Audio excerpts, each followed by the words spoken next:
Thanks for jumping on, man. Anytime, brother. Thank you for having me on. It's a pleasure. You've been on my list for like, I don't even know, probably 2 years. Really? Yeah, ages, man. Like I just haven't had the opportunity to get down here. No, I have had that's a lie. It's just an excuse to come down and do a run of people down here because I haven't really stepped foot. I know a lot of people in this, like in the southern part of Australia, like the cod fishermen and all of that sort of stuff that I haven't had the opportunity to sit down and talk to. Yeah. But now, like, I've committed to doing these video podcasts and making a bit more of an effort. Like, I have the ability to really like jam a few now, which is going to be really, really good. And we've done a whole podcast off air. Yeah, man, we talk a lot of shit. Yeah. I mean, I don't know. It's just you meet people and you gel, and I think when you've got the same views and attributes and strengths, and you just start talking and things kick off pretty easy. So, I think we first met in person at the Mansfield Fishing Hunting Expo. We did, yeah. Yeah, which was good to catch up and obviously meet face to face. So it's good to see you doing what you're doing, man. It's growing quite rapidly. Yeah, it was good. It would have been good to sit down and talk some more there, but I was busting ass. You were hauling us. It was busy, man. It was a huge weekend. Yeah. Actually, you started talking about it just now, and I'm keen because I only just learnt this myself, is like you were a osteo or a physio in a past life, which I find super interesting. Interesting thing there, man, is, so I've got to put it, how I got there anyway is interesting. So I'll start all the way back there. So when I'm from a young age, man, I've always been quite an active guy, active kid. And I got into soccer at an early age. So I became quite athletic where, if it wasn't cross country, if it wasn't sprinting, if it wasn't hurdles, if it wasn't soccer, or even I did a little bit of footy, but majority of soccer. That took me through, a club level, at local level. And then from there, when I was 14, that's when my life sort of changed a lot. And when it changed a lot at that point in time, it was about 13, 14, I'd say 14, yeah. I was pretty serious. Like, at that point in time, I was travelling to Melbourne probably twice a week to train for a club called Green Gully Soccer Club, which is pretty big at the National Premier League level. And I was going up and back. My old man was taking me twice a week to train. So that was a 2-hour drive up, and 4 hours actually, 2 hours up, 2 hours back. So I'd do that twice a week, man, 8 hours. And then on a game on a Saturday. So I would do that for a whole season. And then that got me a look into the Victorian Institute of Sport. So the Victorian Institute of Sport, which I'm not sure is still around for soccer now, but at the time was quite prestigious. Like, it was quite, if you're in there, you're really professional, you're a really good athlete. We shared a space back then with the Collingwood Football Club. So that was pretty cool and pretty good experience. But how I got there was doing that year in Melbourne through soccer, and then got a phone call from a guy named Ian Greener at the time, who was in charge of the VIS for the soccer department. And I did a few trials in that department, and I got to the point where I knew they were interested, but I didn't know how serious because I was 2 hours away. So for them to make an investment in me, that means my life is going to change forever, man. No more traveling. Like, I got to move to Melbourne. Oh, you would have to, yeah. Yeah, and I'm only 14 at this point, man. So anyway, I remember it was like a Sunday night, and I was sitting around the kitchen table with my old man and my old lady, and we were having dinner, and get a phone call. And they left it right to the last minute. Like, school started, this would have been in February, man, and school kicked off probably end of February. And he's like, yeah, you got a contract. And my old man's like, yep, sweet, great, thank you very much, blah, blah, hangs the phone up. And he looks at me and he's like, Monday, you're moving to Melbourne. I was like 14 at the time. I'm like, far out, like, this is, don't know how to feel, like, you're moving away from home. 14 years old, you let alone know how to use a dishwasher, a washing machine, cook anything, you know what I mean? So anyway, we turned around, we found a place relatively quickly, and we found a place that we started leasing, but then eventually my old man ended up buying it later on. But I remember that, moving in, making this big change, went from having school in Shepparton to then moving to Melbourne. So I finished at 14 years of age in school, went to a completely different school in Melbourne, and my mates thought I was rocking back up to school in Shep. They didn't even know I was gone because it happened so quick and turned around. So anyway, moved to Melbourne and moved in with a housemate that also had a contract as well, and he was from Mildura. So he's moved. T14 too? Yep. Holy shit. Yeah, 2 14-year-olds. Probably illegal, to be honest. So we had to find a guardian that would live with us. and we found a good friend of ours that was sort of in that soccer industry that was probably in his 30s, and he was willing to do it. So anyway, he moved in with us, and this guy was just like super disciplined, man.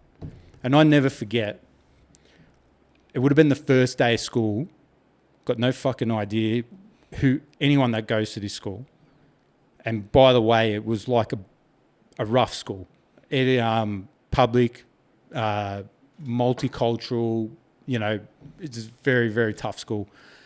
So I remember the first day, he's like, fucking, if you're not ready by 7:30 a.m., you can walk to school. And I'm thinking, oh yeah, I'm in the bathroom, it's like 7:25, I'm doing my hair.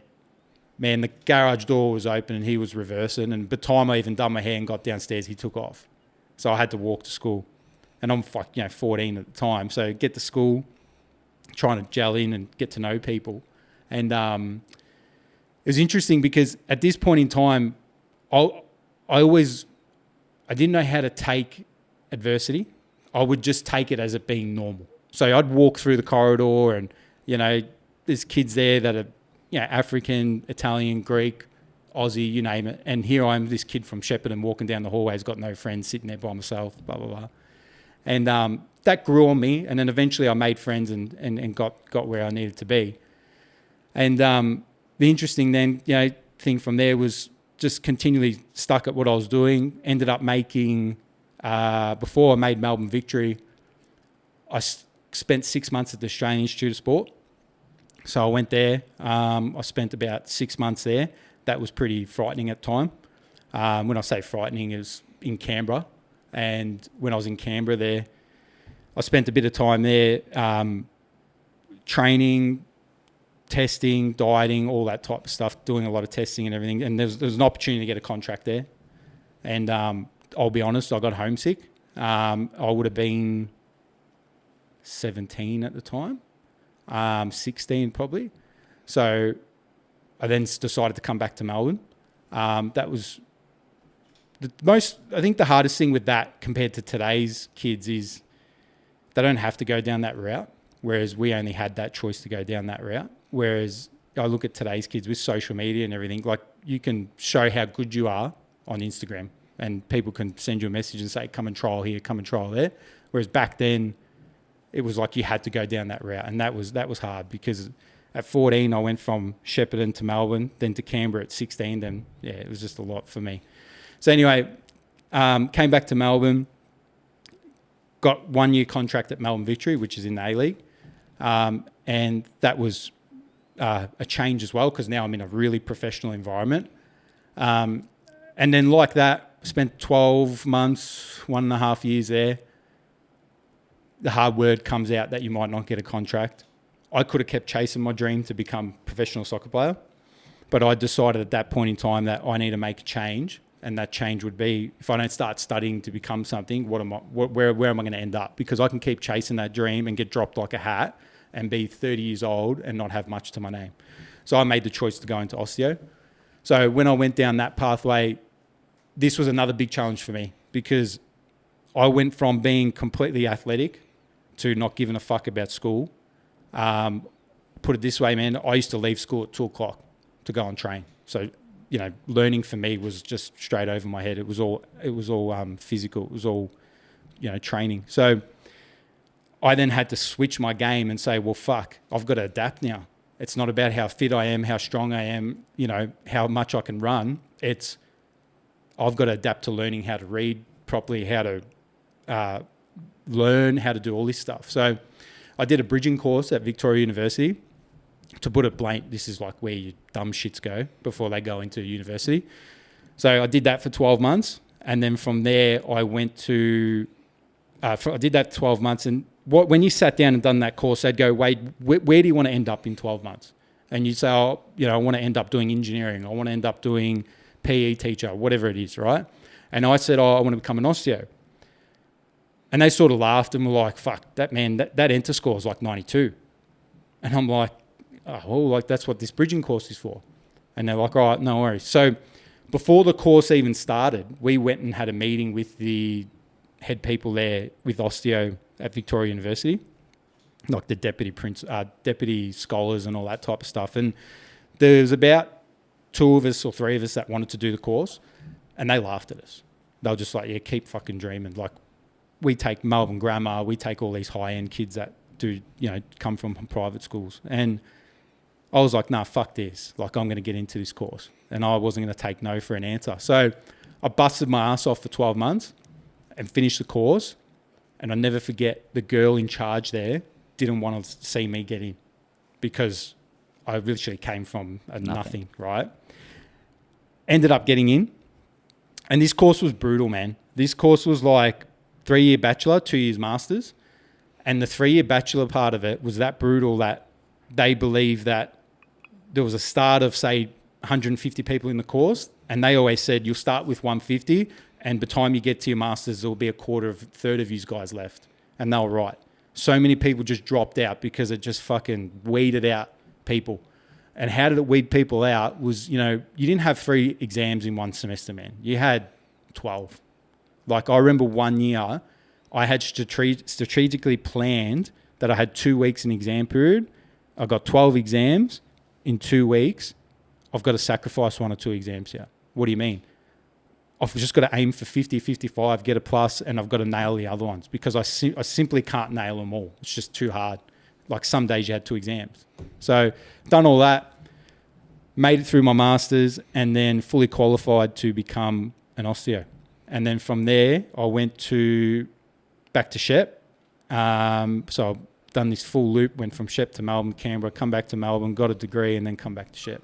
So, holy shit. Yeah. That's crazy. Do you think that your ability to stick through, because that's a massive change. One, it's a massive change to do what you did at 14 to go and do, chase a career in professional sport, but then to flip that and go straight and chase a professional career in academics, essentially. And like any medicine-based degree is like a lot of work, right? Yeah. So do you think that your ability to like flip and do that 180 and still put your head down, ass up, and get it done had to do like with the sport, the choice in the sporting career that you had, like your physical discipline and all that sort of stuff played into the mental? 100%, man. Like, I'll never forget, we'd go away on an away game, you'd lose 2-0, you'd come back, and you knew fucking Monday, Tuesday's training was just running. So mentally, you had to prepare yourself that you were going to get fucking slaughtered, take it or leave it. It wasn't like, oh, I'm going to come in and have a good day today. You can't control the environment. It's like life. It's life in general. You can't control the environment. We rocked up. The head coach tells you what to do. Take it or leave it. You can be a bitch and say, no, I'm not going to run. Well, this environment's not for you. You have to adapt. And to your point, that adaptation of not accepting anything less of this is where the bar is, you got to adapt and you got to make do.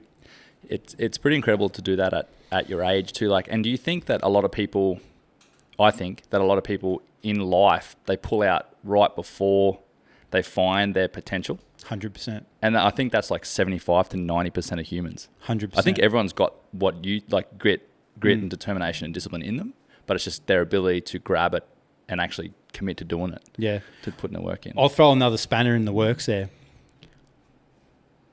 2016, I lost my brother to bowel cancer. So he passed away. He would have been, I think, 26 years of age at the time, so very young. That was my older brother. 2016 was my final year at uni. And going back to your point about mental capacity, I went from burying my brother at the start of the year, which was March, to 2 weeks. No, sorry. Yeah, uni had already started. So I missed, or probably just starting. I went back to uni probably a week or 2 later. I had full-on professors saying to me, are you okay to be here? And that just went straight over my head. I'm like, yeah, what's wrong? No, are you okay? And I'm fine. Like, I just said, let's just keep going. Let's punch through it. So I did a whole year after I buried my brother. I did a whole year in Melbourne away from my family, not knowing how my 2 younger brothers were dealing or how my mum and dad were dealing. At the time, I was grateful that my who is my wife now, my girlfriend at the time, so she was there with me. So we rode that storm together, but that 12 months in Melbourne was tough. But to your point, it's just mentality, man. at the end of the day, what a lot of people don't understand is that no matter what happens in life, you got to keep moving forward. And if you're not prepared to move forward, you know, you'll get left behind. Life will swallow you up. And a lot of the times it's like the decisions that you got to make are usually always harder than either doing nothing or taking like the easier route, but they hurt you in the long term if you're not willing to do the hard right now. Correct. Like I know, and just adding on to your point about a family member dying, I committed to doing flow state, all this video stuff in like 2017, like properly. My whole man was my biggest fan, my best mate, like an older version of me basically, and or I'm a younger version of him, I suppose. In end of 2019, he passed away.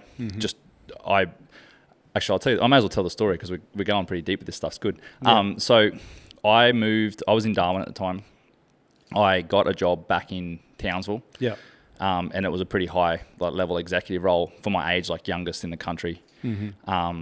Got back to Townsville the day I got back, flew back to Townsville, made a phone call to my oldies because I knew that they were on holidays together. Gave them a call to see, just to let them know the good news and all this sort of stuff. Yeah. No call back. Called 3 or 4 more times. No call back. My mum rings me back, tells me she's in the ambulance. My dad's had a heart attack.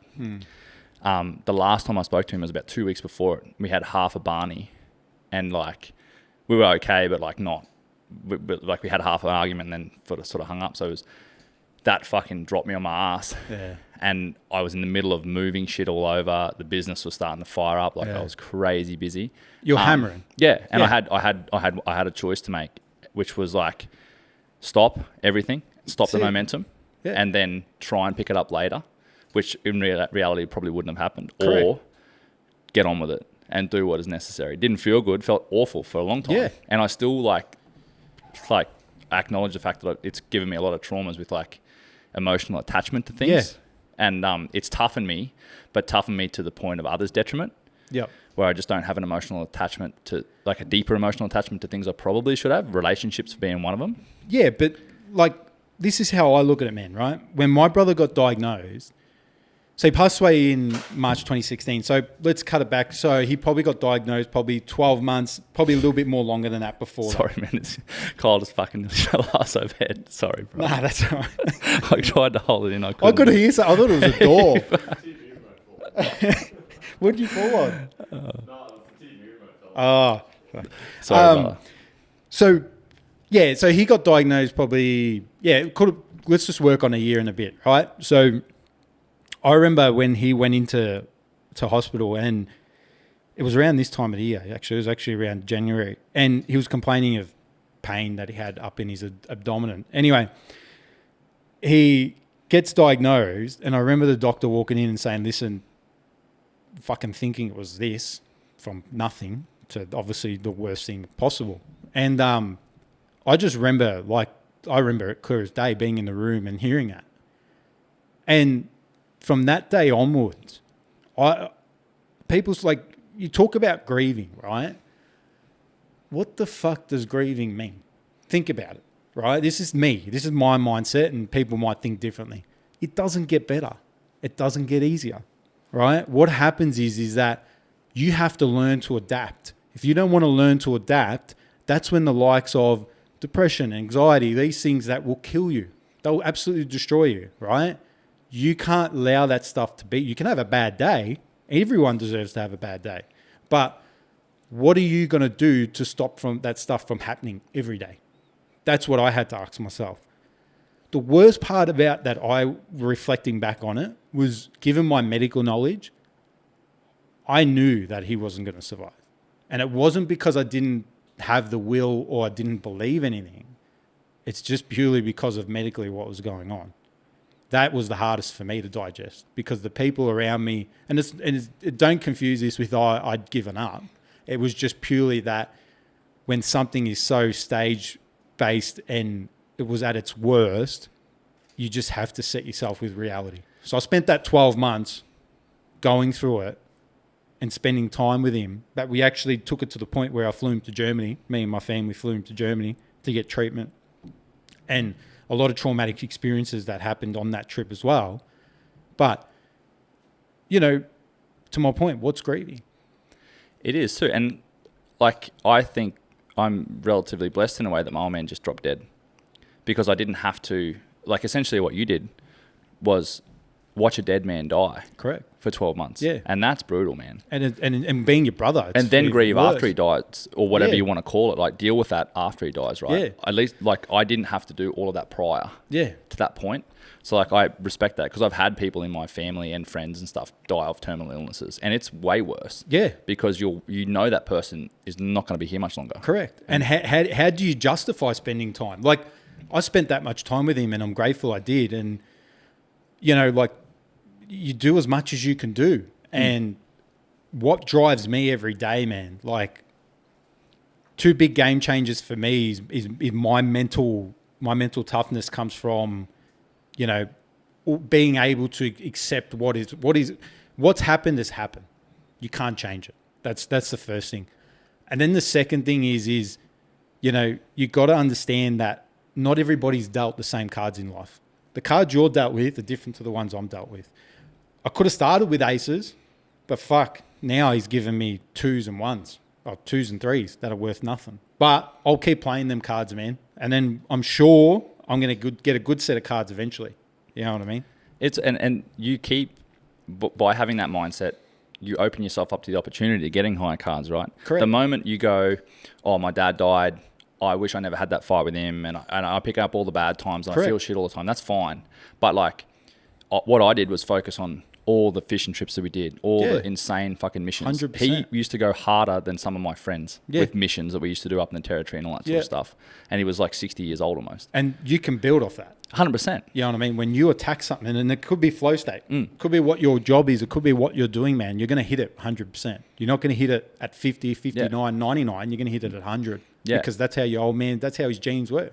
And then I look at him and I'm like, well, fuck, I could drop dead at 59. 100%. So why am I wasting time? Correct. Yeah. And I got to the point where I probably took it a little bit too far, where like I've created like a monster within myself. Whereas like if I sit down for 5 minutes, I feel guilty for sitting down, like and having a break. Yeah. So I get to a point where I'll just go fucking insanely ham for a point, and then I'll just burn out for a little bit. Yeah.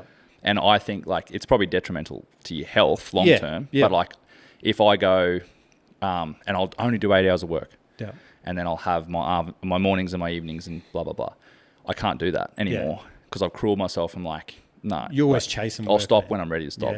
Yeah. And then that never comes until to a point where I'm like fully physically and emotionally and mentally exhausted. Yeah. To the point where I couldn't even write my own name. Yeah. Then I'll rest. Yeah.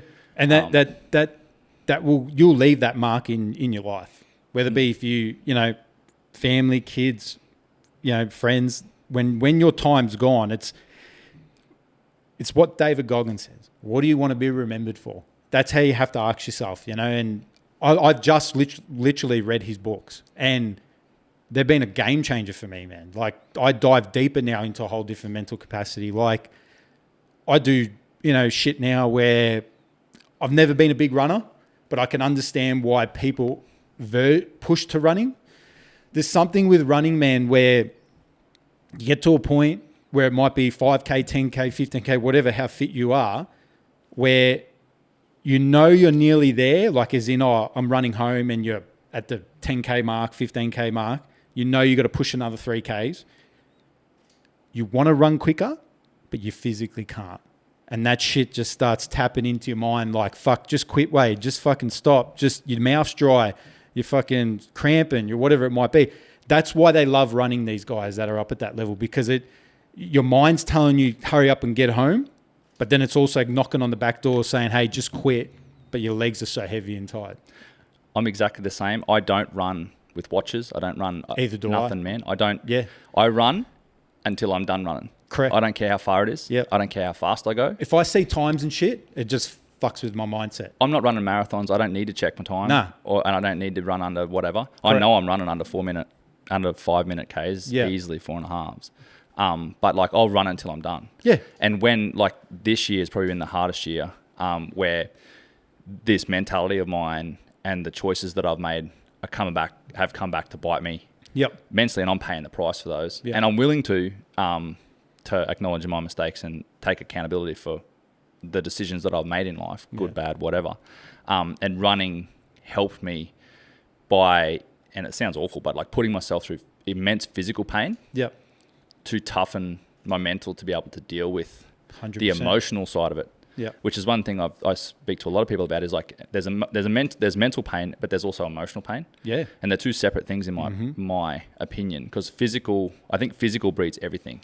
Yeah. And your ability to deal with everything. So you commit to like immense physical pain, healthy physical pain. So running, and I would just run, and I'd run till midnight, and I'd end up fuck knows down the road, and I'm like stop for a minute, and I'll like be borderline spewing, nothing left, and I'm like righto, now run your ass home, and I'd run the Well, same. you got to back. get home. Yeah. Yeah. That's what I sort of do. I force myself to go one way. And be fucked if I was allowing myself to walk. Yeah. No, you're not Because walking. it defeats the purpose. I don't even care if it's just like the slowest plod. You Yeah. get your ass home and you run the whole way there. 100%. I would never stop. Yeah, it could just be the slightest jog, man. Legit. Yeah, and I've got that same mindset where I'm like, do you really want to be a bitch today? If you stop now, like this morning I went for a run, I did 15 Ks. Big deal. Who cares about the number? But for me, I'm not a big runner. I've only been running for the last 2 months. Now, I know I had a big athletic background, but they went through a stage of my life there too where when I came back to Shep, that's when I started fishing hardcore. I've fished my whole life, but predominantly went really hardcore when I moved back to Shep for obvious reasons. And then hit the weights, did a lot of hit work, but I never did a fair bit of boxing as well. But I've only really sort of taken running serious the last 2-3 months. And running, what it teaches you other than the mental capacity and the physical side of things is you can see rewards really quickly. Like like you just said, you push yourself to get to one point, and I guarantee you 4 weeks later you'd get past that point. Whereas strength training, yeah, you can, but I reckon running is the most easiest way in terms of seeing the rewards, but physically, mentally being the hardest. You know, you can see them like that. 100%, almost immediately. And like it's your body getting used to, and you can probably attest to this more than me with your degree, is like your body gets used to the stimulus very quickly. 100%. It's like the first couple of days and you try and run 5K from just starting from scratch, right? It's brutal. Even the first kilometer's dog shit. Yeah. But then it's terrible. literally like by the end of the week, you'll find that you're not so much more aerobically fit, but your body is used to the stimulus, and your body's going, oh, okay, we're running now.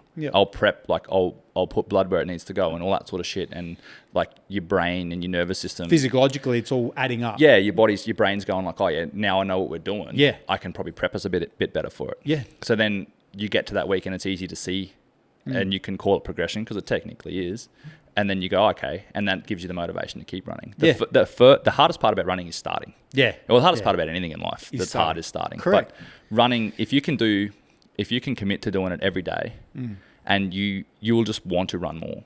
Yeah. And the high you get when you do hit that runner's high, it exists, is incredible. My runner's high is fucking 10 plus Ks now, which is shit. Just dopamine, fucking. And I can sit there and I just like think, I listen to music sometimes. Sometimes I just run with noise cancelling headphones on to be in silence. Yeah, okay. Probably not the safest thing, but for cars and shit. I run towards traffic so I can see it coming. Yeah, my biggest fear is running like in an estate and a car fucking pulls out and that's just cleans you up. But it is what it is. Where I was running, I lived rural out of Townsville, so I could run and not see fuck all, which is good. But running for me, running and boxing are probably the two that are, because they're like a lengthy pursuit. Yeah.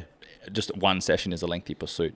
Jiu-jitsu and stuff, it's all good and stuff, but you can like pick your tempo. And you can back it off. Yeah. I've never done it, by the way, so I can't really comment. But no, but it's very true. You can back it off and you can manage it a bit better. Whereas running, if you commit to running and you commit to a certain pace, it's a lot harder. Same with boxing too. Like if you slow down, you're going to get your head punched in. Well, it's funny you say that because when I was doing a lot of boxing, I never fought, obviously, at an amateur or a professional level, but I did a fair bit of sparring. Yeah.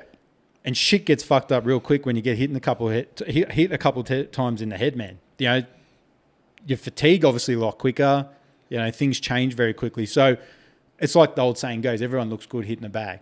But when you put them into the ring, then you'll see the true colours come out, you know. 100%. And circling back to the points you were making before is like the hardest work and the hardest shit to do is the stuff that nobody sees.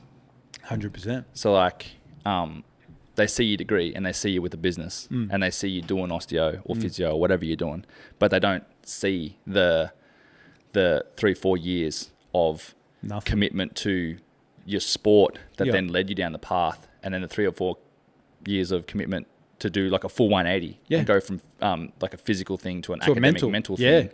and commit to study. Yep. And your brother dying and all that sort of stuff. And then Yeah. you walk out, that piece of paper is worth so much more than someone that come out of school, went to Yeah. uni and did exactly the same thing. I don't 100%. care what anybody says.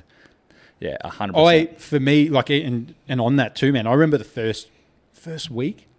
Yeah, first week it would have been of the course. I remember sitting in the theatre and they're going around, just do all that generic shit like, Wade, where are you from? What school did you go from? What school did you go to? Blah, blah, blah. And I'm hearing fucking Caulfield Grammar, and I'm thinking, fuck me. Like, I'm like, fuck, where are you from? Yeah. And I'm like, oh, Shepparton, did a bridging course, blah, blah, blah. And I was just like the odd one out. And I was comfortable with that, man, because you know what? I just continually just worked my ass off and got, and I hit some good grades, but that was just attribute to,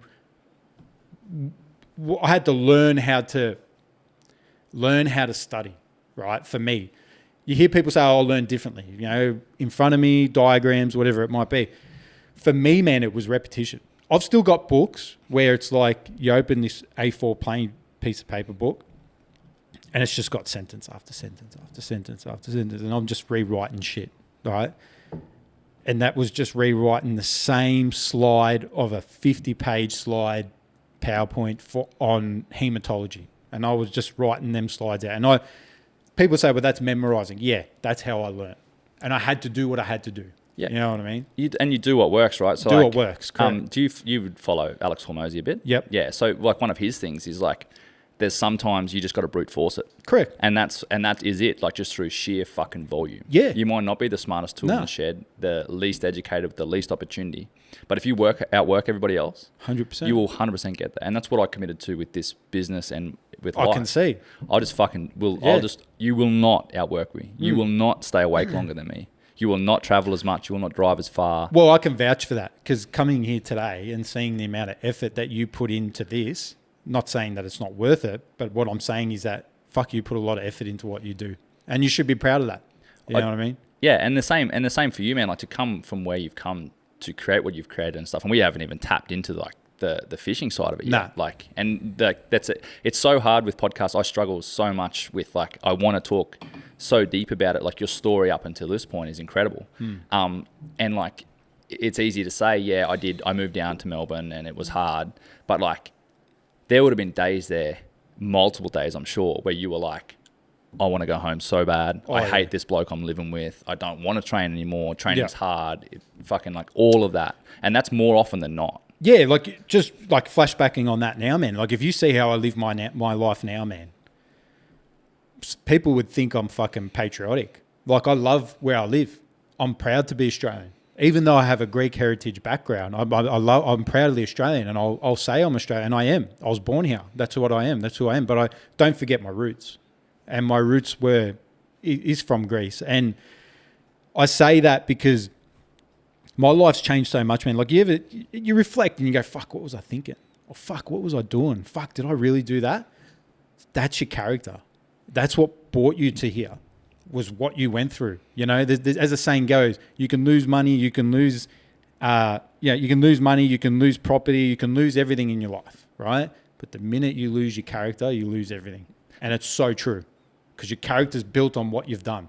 Everything else falls off the back of that if you aren't true to yourself, which it took me a long time to find through my 20s, like pretending to be and pretending to fit in. I didn't know I was trying, but like surrounding yourself with people that you didn't really align with and you didn't agree with and all that sort of stuff. Yeah. And I'm in that lonely period now where I don't have many friends. And a lot of the friends I do have, true friends, like, I don't talk too often because I'm so busy. Yeah. And I'm really grateful for them, because when I do reach out, they don't shit on me and they know I'm getting after it and all that sort of stuff, and they're good. But like, true friends, I don't have many these days, and I'm in that lonely period of life, and I feel more comfortable here than I did when I had 50, 100,000 friends trying to fit in and do things that You're pleasing people. 100%. You're pleasing people, man. Yeah. That's all you were doing with that amount of friends, because you got to ask yourself, why do you need that amount of friends? You don't, right? Reality is your, like I said, character reflects who you are. People will either be drawn to that or they won't be. Mind you, man, the pace you work at, the energy you work at, that will steer people away. It does. I'm telling you right now. People will shit scared of themselves and they'll go, yeah, fuck, this cunt's fucking wild. You know? But that's how you want to be. Because that's, like I said, when you die, who do you want to be remembered for? You know? So that, like, going back to the fishing side of things, like, for me, man, I've cod fished my whole life. Like, I've got photos from when I was 3-4 years old with my old man fishing on the Golden River, bait fishing, as bad as it sounds. Fucking caught undersized cod and took them. Yeah, that's everybody. But That's old school, man. Old school. I was a kid because I'd say to my old man, I'd chuck a hissy fit at 4 years old and say, I want to keep it. You know, and it's just, as bad as this sounds too, man, my grandfather was built on an era with springers. So setting live set hooks and all that shit, right? So was mine. I did it, man, as a kid because, you know, that's how the heritage was. And this was before, you know, Vic Fishery started slamming that side of things and so forth. And I'm grateful I learnt that because I got so many memories, man. Like, my grandfather used to tell me stories where, old school stories, and this might be for a lot of cod guys that probably didn't know, and especially the young guys that didn't know. They used to get, you know, he used to go to the supermarket and you get those like 15 kilo, 20 kilo laundry powder boxes. I've been there. Yeah, so they deoxygenize the water, right? So back then, what they used to do, man, is when the river used to run low before irrigation purposes, you'd get pools of water. And these pools of water were like 4 or 5 meters, right? But 3 meters long, 4 meters wide, not very big, right? And there'd be the odd cod, maybe multiple in there. So they'd get a rope tight to the laundry box and dump it in the water. And it would deoxygenize the water and dead cod would float up, but fresh, and they'd take it and eat it. It's such a fucked up mentality when you think about it now. But these people lived off that food. Yeah, and that's where it becomes different. Correct. Yeah. If I'm eating it and I'm providing for my family, I can understand why you did it. Is it right? No. But you had to feed your family, right? And back, just to add to that before you continue on, like, my grandparents grew up in dirt floor houses. 100%. Right? Like, it was still very almost pioneerish back then. Like, no fucking electricity back then, bro. 2 fucking generations ago. Not long ago. Nah, so like it's easy to say that now based on your current understanding, but back then it's very different. And a fucking cod would feed a family of what? A meter cod or whatever long. Say families. Yeah. Families. No different to a stag. Or if you shot a samba now, you could feed 3 families. 100%. Probably more. I don't know. Yeah. So it's a perspective thing, right? And not, being too critical based on current circumstances. But in saying that too, man, do we think like that because we've been influenced to think like that? Yes. That's what we have to think about here too, right? That's a different rabbit hole, right? Because we've seen what they've done with other shit to us, but we'll talk about that another time. But going back to that point, that's why I've always been attracted. Like, cod's always something I've done. But when you start talking about hard things, when you take cod to a level of going lures only and before live scope, that's a whole fucking different kettle of fish, man. Like, when I moved back to Shep, then I got real serious. And I was fishing out of the 3.9 meter Stace Pro liner, which is just this shitty old tinny, which to me I still own because it's got so much memories. I'll never get rid of it. I would hook that boat up, man, probably 3 times a week and travel an hour to the Murray to go and fish Murray Cod on top water, right?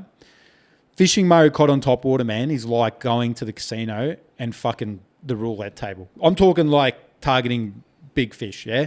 Not your small stuff. So during the winter, you could do 3 trips a week, man, and not see buff, right? You could do 10, 15, 20 trips and not see buff, right?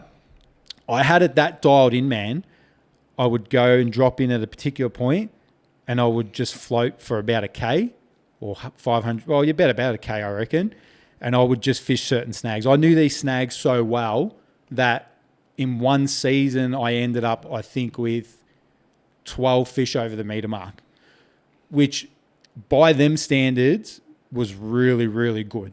Like, not, bragging about it, but if someone said, how'd you go this season? Yeah, bang 12 over the meter mark on top water. Fuck, you had a good season, right?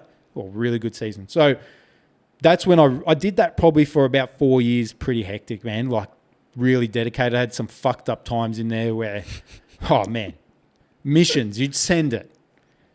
And the bite window was like 45 minutes, half an hour max. So if you missed it, because you can't fish it at dark because it's flowing, there's snags everywhere. Your Dangerous. efficiency is going to be fucking shocking and dangerous, right? So it was literally, you had first light and probably half an hour, right? They call it the grey zone. So I remember one trip where I was going, I'm on time, perfect, bang, bang, bang. And when you'd go in the Murray, I had about a 15-minute trip by dirt track.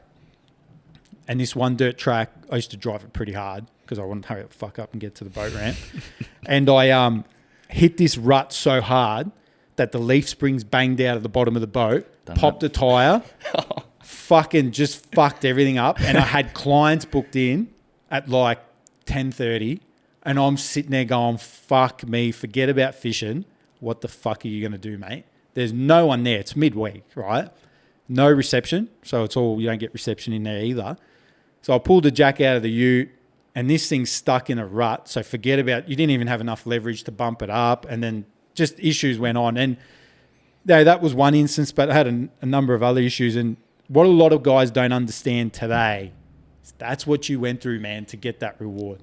That's fucking a lot of work, man. I remember coming home that morning and I was fucking covered in mud head to toe. And my missus was like, I don't even want to know what the fuck happened. And I was like, yeah, you don't want to know, you know? So talking like now about live scope, it just cuts corners and it's here to stay. I don't have a problem with that. Like when I say I don't have a problem with it, like I was saying earlier before, if I was a young guy coming through the system or even an old guy and I'd never caught a meter cod before, how would I want to remember that experience? I think I'd want to do it raw without live scope. And just to reinforce that, my opinion on it is it's fun. It's a sick way of fishing. It's basically sight casting, but through a digital 100%. screen. It's fucking, especially like spending time up in Darwin and stuff, chasing big barramundi doing it is incredible. Yeah. And it's heaps fun and you get more fish, better quality, you can be selective, all that sort of stuff. That's all well and good. It will not make you, I shouldn't say that, but it's pretty close. It will not make you I'll say it this way. It will not make you as good a fisherman as if you are to go and either use traditional sounders or just figure it out 100% manually through like, my Murray Cod experience was, and this is on the same point, my Murray Cod experience, I'm from Western Queensland, southwestern Queensland, a place called Charleville. It's the very top of the Murray system. It's about as far north as you can get cod. And I grew up old school. My dad's dad, my mum's dad. Literally, there's not a boat ramp. What it is, the system there is only when it's flooding. It's connected. Otherwise, it's just like 10 kilometre, 20 kilometre, 30 kilometre billabongs, basically. Gum tree, tea tree line, billabongs. And we used to walk the banks or go in tinnies. Snaggy water? Very snaggy. Big tree, like big gum tree laydowns, all that sort of stuff. Standing timber, tea tree overhangs, all that sort of stuff. We used to go with a rowboat. My dad used to have a boat with oars, no motor. And we used to go and set cod lines, 12-0, 14-0 hooks, rope, go and catch, you'd call them spangle perch. We call them bobbies. Spangle perch, big yabbies, all that sort of stuff, and hang them all up and down the river on all the like overhangs. Floating? Yeah, sometimes floating. Sort of hang them like within, I don't know, say 1 foot to 3 foot deep. That's exactly what we did with carp.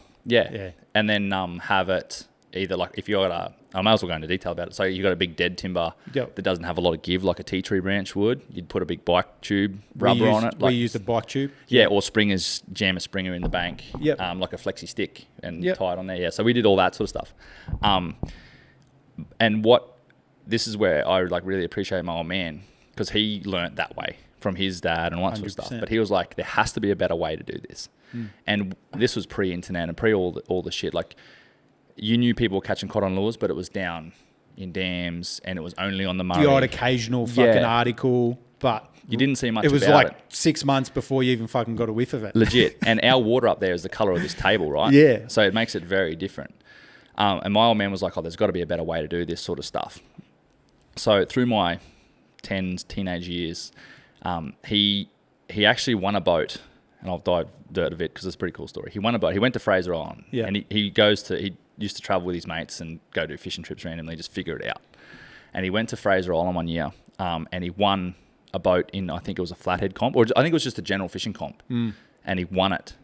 He won a 3 metre punt, V-nose punt, cunt of a thing, unstable fucking V-nose punt would have been awful, fucking bro. unstable. Nasty.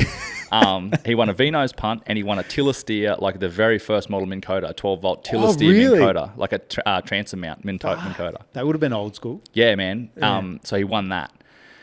So that was what he went out in, and then he was like, he was one of those people that would remember or document stuff. So he would know when they used to go set cod lines, he would consider moon.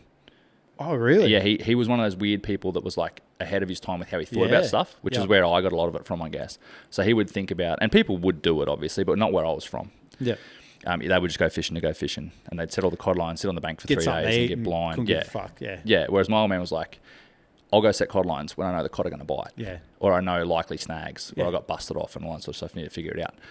Go and get the best baits. Keep the baits alive for as long as possible. All that sort of stuff. He was always one step ahead. Thinking about it. Yeah. So he would think about the moons and all that sort of stuff. So he's like, all right, I'm going to go and try and I can see like Rod Harrison and all those guys. They were big pioneers. Yeah. So he was seeing like Rod Harrison and all those guys catching them on spinnerbaits and things. So he was like, all right, I'll go and start doing that. So he would go down the river at 2 or 3, 4 o'clock in the morning, start casting until just after daylight. And he went for, I remember being like months and not getting a single fish because he'd fish in chocolate milk. Yeah. So if you didn't have something that was presentable, good luck. Yeah. So then he was like, he got one. And I remember it being, I think it was like 700, 800. It wasn't a meter. It was like a good fish. So. Yeah. Out of that system. Yeah. Out of the system and out of the timber and stuff. So he was stoked by himself. So he got back and then he went straight on, I don't know what it was at the time, online, and he bought a heap of gear and he started making his own spinnerbaits. Didn't sell them or anything, but just started making his own spinnerbaits. And he's like, oh, I don't like these colours, traces, silver, that sort of shit. Started bending his own wire. Didn't like the wire because it would bend. Through wires, straight and hooks, and he got down the rabbit hole and he customized these spinnerbaits. And then he used to go out like religiously, and he was like known at home for catching big cod on spinnerbaits. Yeah, because he started the movement. Yeah.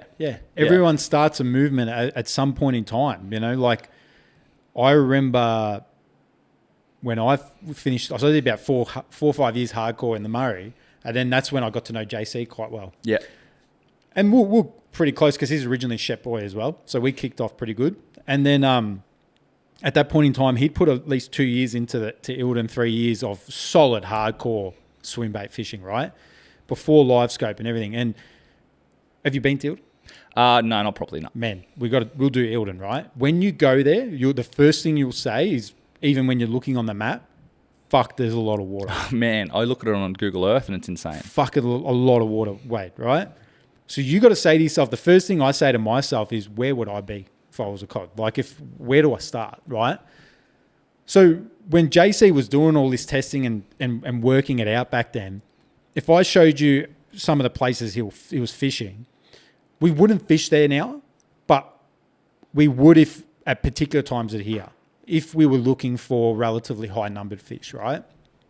But the matter of the fact that he had to work it out and then I jumped on board and we worked it out together, fuck, man, there was some sessions there where you didn't see shit for, 15 sessions, 20 sessions where you didn't get a bite at Ilden, right? I think his biggest donut was 29 sessions without a fish. Yeah. That's him. I never counted mine. But the point I'm trying to make, man, is we got it then dialed in. Again, this is all before live scope. We got it dialed in to the point where we would fish every fortnight, guaranteed. We'd fish every fortnight and we'd leave with at least a bite, if not 2 bites, or we'd at least leave with a fish or 2. Not physically, but caught it, right? All on swim baits. That's when the puzzle started to come together and we're like, fuck, we're putting it all together. At this point in time, there probably would have been only another 3 or 4 guys that were dialed in doing it. Are they still around doing it with live scope? Probably not. From what I'm thinking in top of my head, them boys. And they're good fishermen, right? Really good fishermen. Really good cod anglers. So they've been stirred away from it. And it was interesting because I speak to them still regularly, or not regularly, but when I do see them, have a good chat. And for them, they've just lost the passion because of live scope. And that's understandable. Like, I can understand that because when we were doing it before live scope, you appreciated the fish more. Guys live scope now, they catch a 90, 95, 80, 105, and they just act like it's not much. To me, that's not how it should be respected, in my opinion. But like you said, it's the new way and it's here to stay. And I think it's good in terms of getting more people fishing, because the more people, the more licenses, the more money, the more funding. But it goes back to the question of, how do you want to remember the first trophy fish? That's what I always say to people. If you're comfortable doing it via live scope, great. But if you really want to bang it out hard and do it for what you want to do and remember it for that, don't get live scope. In my opinion, would be to learn it without it.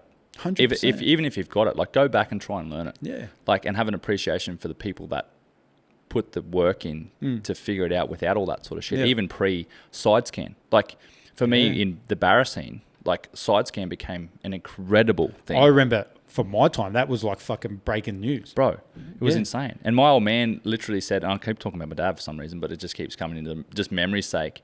I remember him saying, like, literally probably 12 months before he died and not long before LiveScope came out, was one day you'll be able to see the fish on the screen swimming, like a live version of it. And he was fucking right. Literally. He was right, He definitely brother. wasn't the only person to say that, Yeah. but like, that's the progression of it. And it's just going back to what you said about, like, what I said before is, like, your degree through the path that you took to get it is worth so much more than somebody else who just went to uni and got educated. Exactly the same as someone who goes out, buys a boat, puts active target or live scope or whatever on it, and goes 100%. fishing and catches a cod. Yeah. There's so much more work in it, and you have so much more IP, like intellectual property, and knowledge of fish systems. And the people, I think, for me, that fish the old school way, like, I would still use active target, but I did cut my teeth pre-active target, so I'm sort of biased. But, like, I would still go out, but I have a much bigger appreciation just for being out. Yeah. And you learn, like, doing that sort of stuff and all those dead missions that you donut on and all that sort of stuff.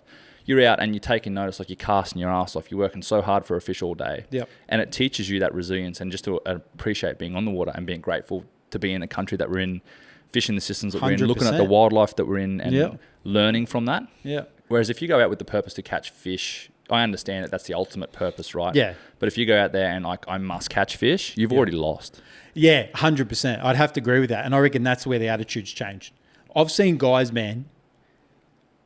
Do you want another one of these? Yeah. It's fucking good. saw I'm you not looking going to at lie. I'm like, I need one more. I'm not going to lie, man. Like, the attitude's changed a lot.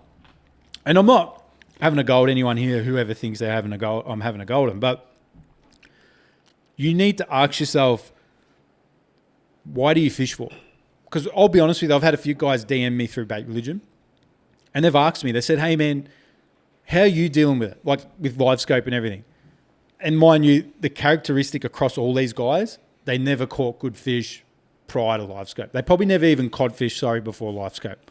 My advice to them was, man, go back to doing it raw.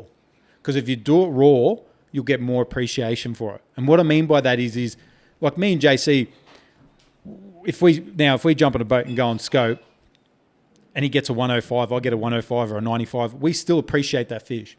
Because, man, that fish before live scope, you were fucking jumping up and down. You were like, fuck, mate, this is unbelievable, right? So my advice to these guys is go back to the raw roots, do it, and then compare it. I'll be honest with you, Aid. When I go out now and I do live scope, I've got it. The reason why I do it is because I've got other factors in my life now. I've got 2 boys. I'm married. I work full-time in a family business that's a massive family business. Cheers, brother. And that business is massive. And then on the side, Bait Rlgn's a side hustle. Guys look at me and think Bait Rlgn's my full-time work. It's not, man. I do it on the side. And, you know, for me to go out in the water and slug it like I used to and fucking bang it out and do it hard, it's just... It's a massive day. It's a massive you have to day, commit to man. the day, yeah. It's becoming unpractical for me. Like my young bloke now, I just literally bought him a fishing rod yesterday. He's only 3, and he won't touch live scope until he does it the hard way, and then I'll give him access to it. But for now, he's not touching it, right?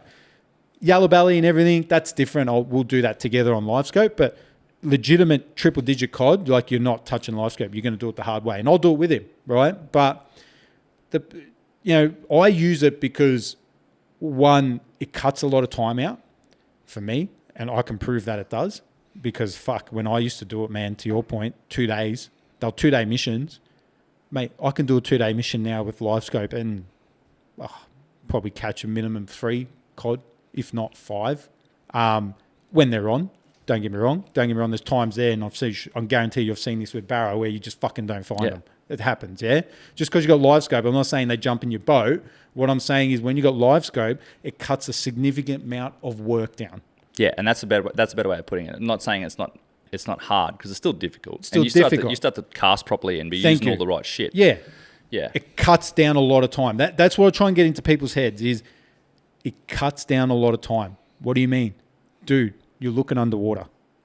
Literally. How many fucking times before live scope did you used to say to yourself, I wonder what the fuck these cunts are thinking over there? I used to say that all the time, man, right? Or you missed the bite and you're thinking, fuck, what did I do? There, or yeah. What did I do wrong, right? So to anybody that thinks that it's not a big game changer, you're fucking delusional. And I don't mean that in a rude way. It's a massive, massive, massive game changer. Does it mean they jump in your boat? No. Does it mean you can find them quicker and easier? Yes. Let's think about it, man. Majority of the time, the reason why a fisherman is successful, whether it be trophy or commercial, is because they can find the fish. Legit. That's all it is. The person who can find them quicker, the person who can find the bigger ones quicker is usually a better fisherman. Makes sense to me. Exactly. If I've given you a tool to look underwater now and you can see shit quicker and easier, hey, you've already cut out 90% of the work, brother. You just got to make that other 10% work. 100%. And I think like the people that get on all those like live scope or active target haters and like all that shit, like that's just unnecessary. I think like 100%.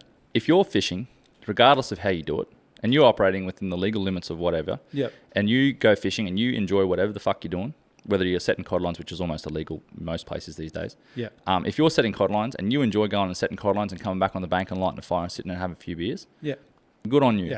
Like, and if you want to live scope or if you want to do it traditionally, 100%. Don't shit on other people. Like, nah, that's it.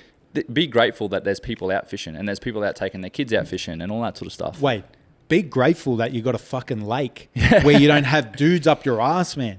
Go to America. I've seen photos from my customers in America. There's like fucking 500 boats on the lake, bro. Good luck. Like if that was me, like now, if that was us in Lake Eildon or whether it be any Barrow Lake up north, you'd get fucking anxiety.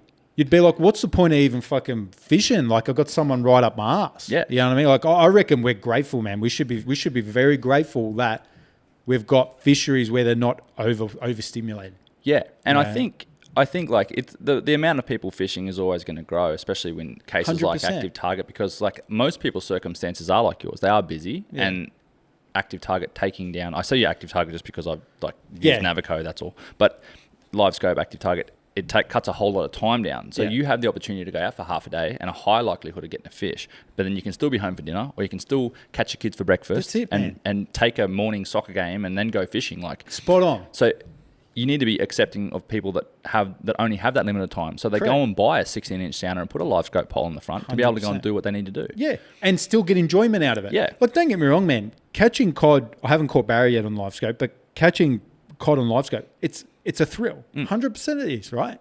It's no different to hunting when, you know, if you can see, like that's probably the most amazing thing with hunting, is you can see it before you shoot it, right? With fishing, you never had that. Unless you're sight casting, right? But typically speaking with cod, you never had that experience. Now you've got that experience. That's the game changer, right? And that's what a lot of people don't understand. And I go back to the point is the only reason why I use it and I have it is because of the time factor. I have my only problem, man, and this is something I've always vouched for, is if you're using live scope to drive your status as a good angler, that's questionable, right? That's the only questionable part I have, right? For somebody that hasn't done the groundwork prior. If you're somebody fresh on the block and you've picked up live scope and now you're using it to show how good of an angler you are, there's a lot of question marks around that. If you've done it before live scope, you've picked it up and you're still showing that, hey, I was a good angler, now I'm a fucking even better angler, hats off to you, bro. Like the way I look at that is, you're a great angler and you're an even better angler with technology. You put in the work. You put in the work. I understand the rebuttal to that is, well, everybody coming into the game now isn't going to go and do it raw. They're just going to buy it off the shelf. That's understandable, man. But that's for the next generation to work out, not my generation. Because our generation was built on doing it hard without scope and without these other tools where it was all 2D, right? I never fished with sounders prior to live scope, man. I never did for cod. My theory was the tick on the sounder would spook them. Is that true now with live scope? No. I've had Murray Cod on live scope sit within 2 meters, a meter of the beam. Big fish, like I'm talking, 120 plus fish, very smart fish sitting underneath the beam, thinking, what the fuck is that? There's some form of radioactive radiation coming towards me. I can feel it. It's an energy. It is. It's energy being let out. They're not dumb fish. They know something's going around them. Another thing is a theory behind boats. Can they see your boat? Fucking oath they can. Yeah. By a mile. Mate, I've had big cod come up, chase a lure. You're thinking, yeah, he's going to eat it. 2 meters within the boat. Rolling it, yeah. Rolling it. The same with barra. Like, I've had barra eat at the bow on active target. Yeah. Or seen barra eat at the bow and then jump into the boat. But then I've also seen barra, as soon as the lure lands, they spook. Like 100%. It just depends them on the day, I think. Yeah. And like, I'll be down the active target rabbit hole. But like, if you look at it, right, yeah, it's technology, but active target and sight fly fishing. Yeah. It's like saltwater fly fishing. That's your fucking... That's mine. Yeah. That's your juice. Yeah, it's the same thing, right? It is essentially the same thing. The only thing is you've got a digital screen being your eyes. Correct. It is literally which the I same know thing. which one I'd rather have. Yeah. I'd rather be seeing it. Yeah, 100%. Yeah. And I think like that it's always been there. It's just been put on the screen. 100%, man. And yeah, you can see deeper into the column, and I get all that shit, right? But there's a huge thrill in that too, and you can be like the idea, like you can get to the point where you're more likely to catch bigger fish. So you can go and look for 110s, 120s, 130s even, and you can go, oh, I found 2 cod in this little pocket, but I'm not going to target them, too small. Yeah. And then you can go and you can optimize your time on the water. Yeah. For someone like you that's caught umpteen dozen amounts of cod, you can now go out with active target and be selective. Yeah. And go looking for that big fish. Is it worth as much as if you were traditionally catching it? Probably not. But wait, I'm okay with that. Yeah. Because for me, I've done it. And like I said, don't confuse it with arrogance. Don't confuse it with being a cocky cunt. Confuse it with that I've achieved internally what I wanted to achieve, and now I'm just going to sit back and enjoy it. That doesn't mean I'm going to get lazy. What it means is that I'm just going to enjoy that, hey, I've done it hard, and now I'll enjoy the fruits of the labor. But the interesting thing to add to that is when I'm using live scope, man, I'm learning. yeah, A lot of guys just fucking look at the screen and go, fuck, where's the cod? Where's the barrow? Where's fucking swing it, right? I'm thinking, I'm seeing less bait. 2 meters of water, temperature, fucking snag. I caught him here last time. why is it facing that way? All that You sort know, of shit. I'm asking myself all these questions, man. Oh, bang, there's a cod. All right, I can see him. Calm down, big deal. He's there. What is he? You know? You still got to know where to look. Yeah, that's the key. Yeah. Right? And then you flip the coin and you go, fuck, I wouldn't have picked the cod to be there. I wouldn't have picked the barrow to be there. Why is he there? Why is he there? So then you start looking at other shit. And you know what, man? It's like life. There's not always answers, brother. They're just there because they want to be there. You can go back there 100 times, they might not be there. Yeah. Unfortunately, that's how it is. They might be just like you can't tell me any human being knows what the fuck they're doing. Like Exactly right. Like they might be just the same, just swimming around looking for a feed, and they go, oh, this is probably a good spot for a look, and then oh, there's a lure, and they think it's a fish. So that's what's drawn me to hunting, man. Yep. I'll be honest, haven't done fuck all hunting in my life. And you can call me ambitious, but I bought a bow. Yes, that's the way to start. Then you don't have to ever pick up a rifle. I'm telling you. Shout out to who was it? I think it was Nick from Bow Hunting Only. He got my details and shit and done everything for me. So to be honest, man, that's one thing I should have done. We need to tee up again because you need to help me sort out if it's set up right. I don't know if it's set up 100%. That's a massive learning curve. It's hard, but I like it hard. Now, do I like it hard to the point where, oh yeah, man, here's a bow, go out on your own and go do everything by yourself? Not really, because I would rather say, hey, Wade, show me how to shoot a bow properly, man. All right. And then cut the steps a bit quicker. You know what I mean? I'll go out on my own. I'll try. I'll do what I can do. But then eventually, if one of my mates goes, hey, man, I can show you, let's show you, just to show you what a deer looks like within 15 meters of the bow shot. I'm happy not to take the shot, man. But I'm happy to be there and live the moment and say, fuck, Wade, that was heart in the throat type shit. Like, that was fucking hectic. You know? 100%. The one warning I'll give you, if you pick up a bow and you start bow hunting and you commit to it, you will never chase an animal with a rifle. I can almost, just because I know your personality and I know your mentality, I can almost guarantee that you won't. A rifle for you is live scope. Yeah, because see, I've been rifle hunting a handful of times with Johnny now. Yep. And he's getting the bug where he's like, how much that fucking bow cost you? Fucking more, as much as a rifle if you're going to do it No, properly. because I know what he's doing. He's sort of saying to himself, I reckon I'm fucking going to join you. And I'm thinking, fuck yeah, like, let's, get on board. So, he enjoys his rifle hunting. And for meat and stuff, I can understand, and everything. But my brother's always been a rifle hunter as well. And he's even getting the itch too. He's sort of like, fuck yeah, like, I wouldn't mind getting a bow as well. So, and, it's all networking, man. Like, this is the point with fishing and hunting in general to everyone that's listening to this. A lot of success comes from, if people said to me, where's your success in cod fishing? You got to know where to look. Fuck, man, don't waste your time fishing water where there might be one big fish, or you've heard of capture rates of being less big fish compared to option B over here where there's massive big fish all the time. Lake Eildon mark my words, you'll look back on this podcast in 5-10 years' time, Lake Eildon would be the most pinnacle cod fishery in Australia. I'm happy to admit that, right? You're not the only person I've heard say that either. It will be by a mile. Now, what I mean by that is, if I had a chance to fish Lake Eildon or to go fish the Broken River, which is a tiny creek not far from Shet, if you want to catch numbers, man, go to the Broken.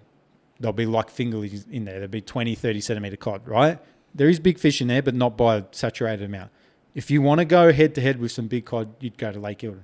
Or you'd go to the Murray, but they'd be far in between. But if you go to Lake Eildon, there's going to be a higher concentration. So already, if you said to yourself, all right, where do I got to fish? You'd say Lake Eildon, Blowering Dam's another one. Lake Moala has big fish, but a lot of small fish as well. So you'd say, okay, well, I'm going to put my chances in them two big dams, right?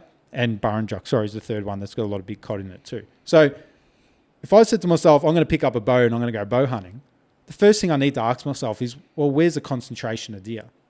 I'm not going to go and fucking walk into a forest that doesn't have any deer in it, because then you're obviously going to continually fail. So you have to do your research, and you've got to network. The more people you know, the better opportunity you'll get at looking at things. That's how business works. That's how life works, man. 100% it is. Like with the reason I like my skills and understanding, one, I've hunted most of my life in one way or the other. So like it's not new to me, like taking an animal or shooting rifles. Or you've done it your whole life. I've done it my whole life. The only thing that is reasonably new to me is the bow aspect of it. Yeah.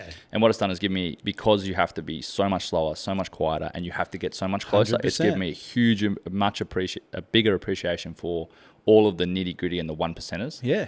And a deeper appreciation for bird sounds, for an example. Yep. You can have one bird that'll just fucking set everything off and ruin it. And then I've heard when it's quiet, there's something around. Is that true?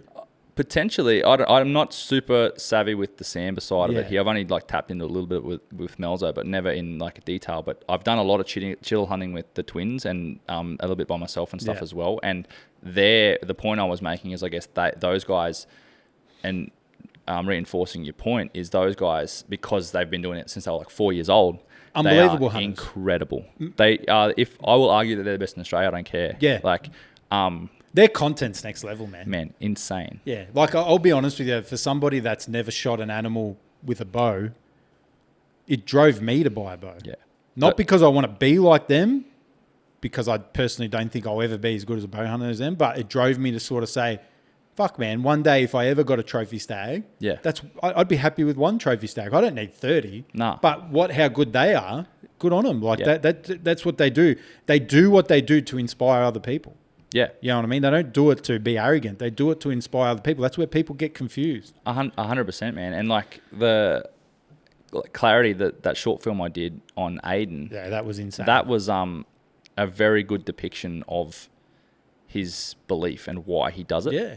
And it's not about the actual death of the animal. No. It's about the journey in between. Yeah. Because it's like, he literally says there's like the actual killing of the animal is like less than 1%. And it's dead set true. 100%. And the reason why my skills drastically increased so quickly is because of spending time talking to and spending time in the bush with those boys.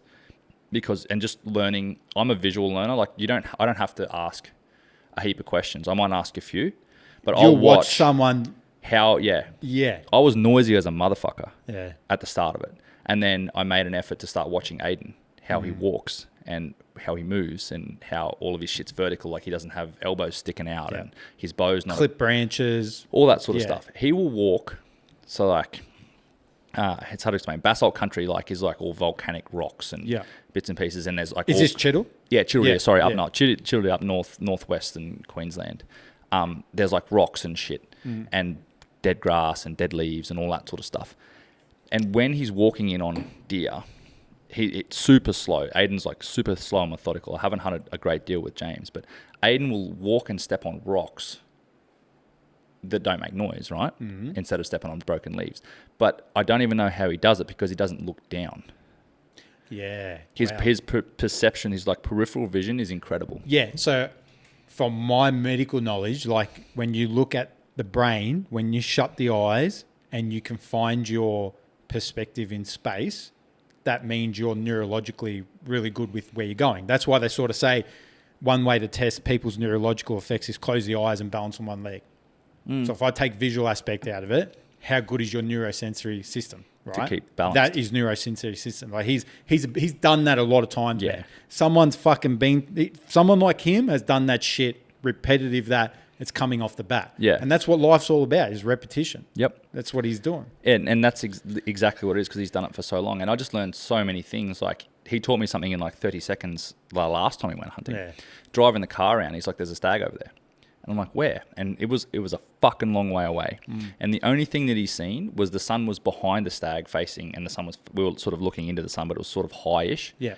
And the sun was shining through the trees, and it grabbed the velvet on a stag's antler, and it like reflected like a little shimmery sort of. It's hard to explain unless you've seen amazing it. eyesight. Yeah, incredible. And he doesn't wear sunglasses. You take him out in the water, out in the ocean, and he won't wear fucking sunnies. And I've never seen anybody do that. But it must be because like his body's like physiologically like built itself to deal with it. Because when you bow hunt, you can't wear glasses because it's shiny as fuck. Yeah, okay. You can't. So that's something I didn't know. Yeah, like anything shiny is bad. But like you can't wear sunglasses because you get a bit of glare, man. Yeah. Deer are gone, especially Chiddle because you hunt them. Like you might see them 200, 300, 400 meters away because you hunt in flat country. So what's a trophy Chiddle? Man, I think for me it would be anything over 25. It'd be a nice like I think like for me and this is again learnt from the twins is like maturity means more to me than length. Yep. So like you're saying if that animal was mature, man, he's done fucking X amount of years in the system, that's a good animal. Yeah, big heavy deer. Yeah. It might only be 25 or a deer going backwards or something that like a good heavy mature stag. Yeah. I would prefer that over a lengthy stag, but I would equally take a lengthy stag. A lengthy stag. So I think like a lot of people say like that 29, that 30 is like epic. Yeah. Anything over 30 is like extreme incredible. Like, but anything 25 plus is a good animal. Yeah. In my understanding of it, but like high 20s, early 30s. So from what you've heard, and I guess with Mal's experience with Samba, where do you rate Chiddle and Samba? Ooh. Actually, I've actually thought about this quite a lot. I think equal. Yeah. But in different aspects. Okay. So you're telling me they're both fucking hard? Extremely hard. But they have the two different attitudes, if you want to call it. I think so. I think Chiddle, remove rifle, because if you go to the places that I've hunted and stuff, if you've got rifle, it's reasonably easy. Because you can find 400-meter shot, no problem. You can see them from miles away. Yeah. And you can pick and choose. Specifically with a bow, actually, no, I'll go to say specifically with a bow, I would say, in my experience only, Samba would be harder. Purely because the vegetation that you deal with. Yeah. Chiddle is sort of equally as hard, but in a different way because you've got to cover a whole heap of open ground to get into a shootable distance. Yeah. And you're dealing with like Samba deer, 1, 2, 3, maybe 3 deer. Yeah. Chiddle, you're dealing with you got to be selective. You might see a beautiful stag, but he might be with 20 hinds. Yeah, but then there's a high chance that you can get fucking blown. 100%. Yeah, You cover. got 20 hinds looking at Yeah. you. Like, and you got to deal with every, you got to every More eyes, man. 2 steps, 40 and then check eyes. who's looking at you. Yeah. 2 steps, check who's looking at you. It's a different sort of hard, but I think equal to a point. Yeah. Super finicky, and the twins actually said, James actually told me that they're very similar in regards to like how witty they are with everything. I've watched the video. I don't know which brother it was. It could have been James. Who's the other? James? Aiden's the guy that does most of the filming. James is normally James. on. It could have been. He's got a YouTube clip where he shoots a samba stag. Yeah, he's got a bit of stubble and stuff. Yeah, that's James. Aiden's clean shaven.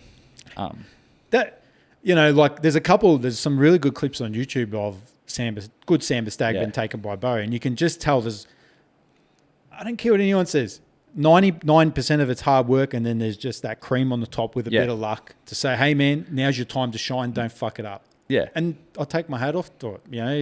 You take the shot, you hit it, fucking great.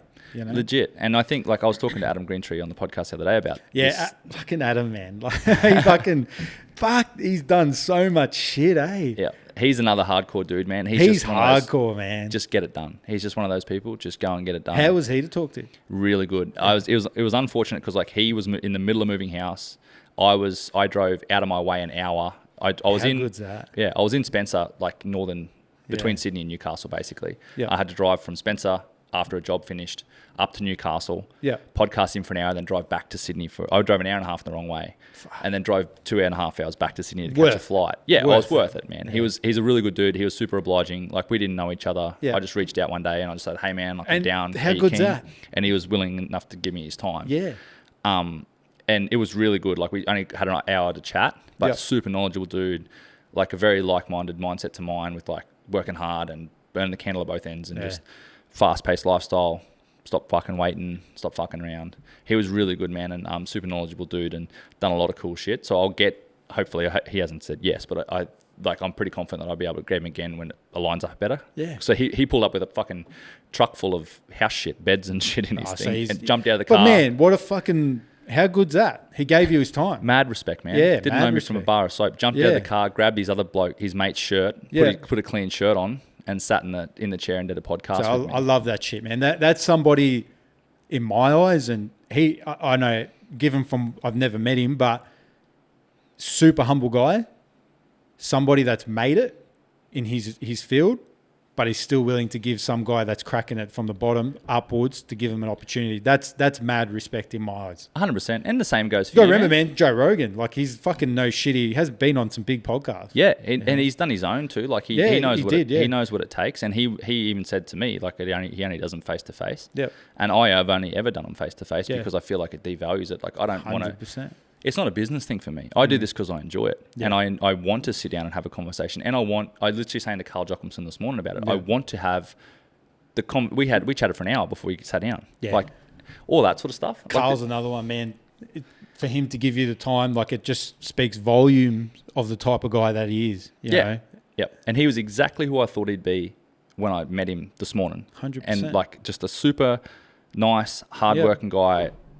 Respectful, like, and no fucking egos, nothing, man, and super fucking knowledgeable. Puts the fucking miles in, brother. Man, he fucking works out hard every day to keep his mental mindset fucking sharp. 100%. Yeah, 100%. Because you got to think, this guy's from Australia in America, learning different waterways. That's just fucking on a different caliber. Yeah, and going from like bass and brim and all that sort of stuff, and working your way through the ranks, and then going, fuck it, I'm going to go overseas. Yeah, it's huge risk, and then to make it over there in a massively saturated market or industry niche, whatever you want to call it, huge, man. And wait, there's a saying that I live by. What makes you accountable is when you get your driver's license. Sorry. There's a saying is, when do you become a man? When you get your driver's license, when you get a degree, when you get a job? No. It's when you become accountable. That's when you become a man, right?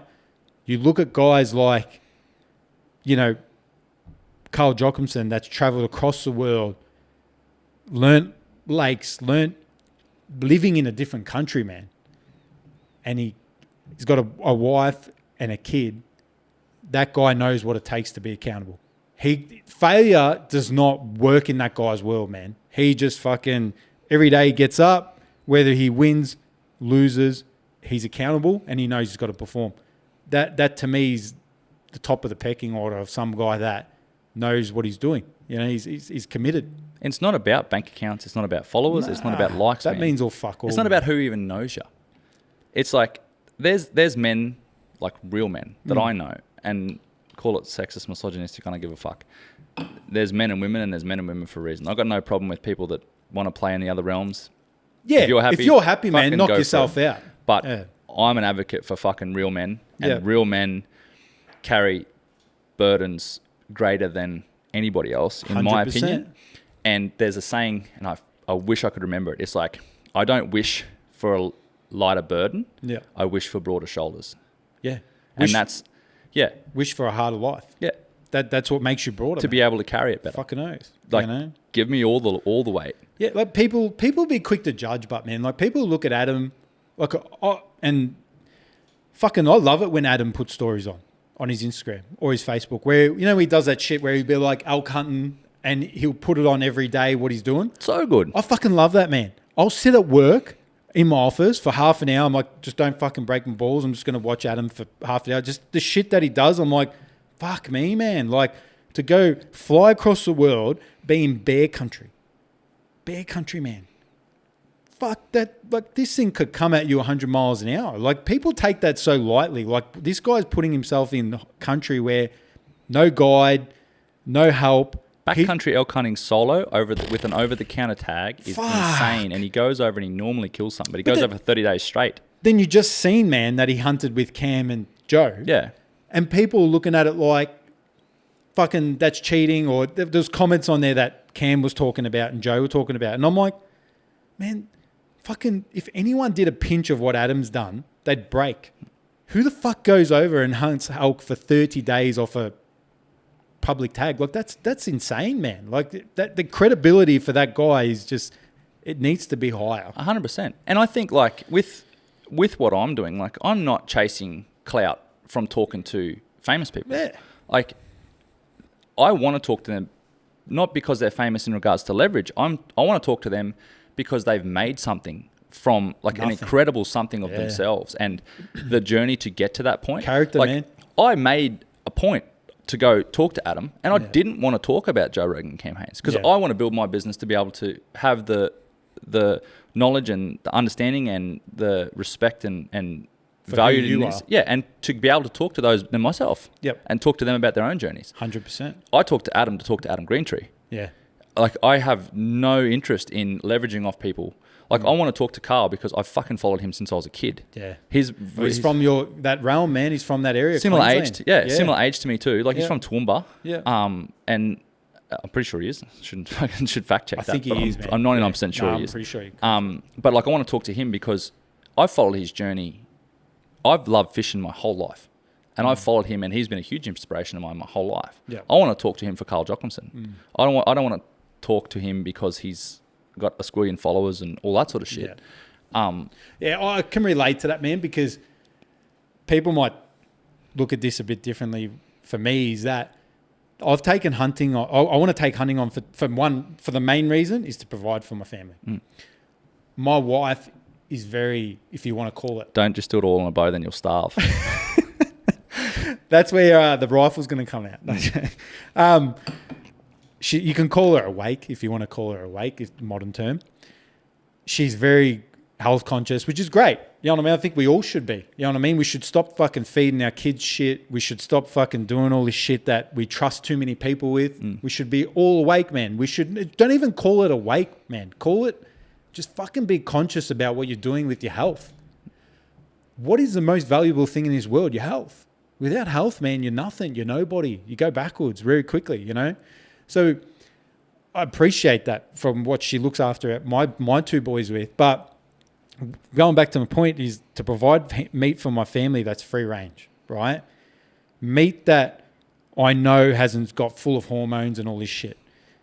The second thing is I would love to shoot a trophy stag. But I'll give you, and I've always said this even with John, if we're in a position where something walked out and it was trophy, I would always give him the shot first. I don't want the Instagram famous shit. I just want to have something that I can lean on to say, fuck, I remember when I shot that animal. A memory. That's all I want, right?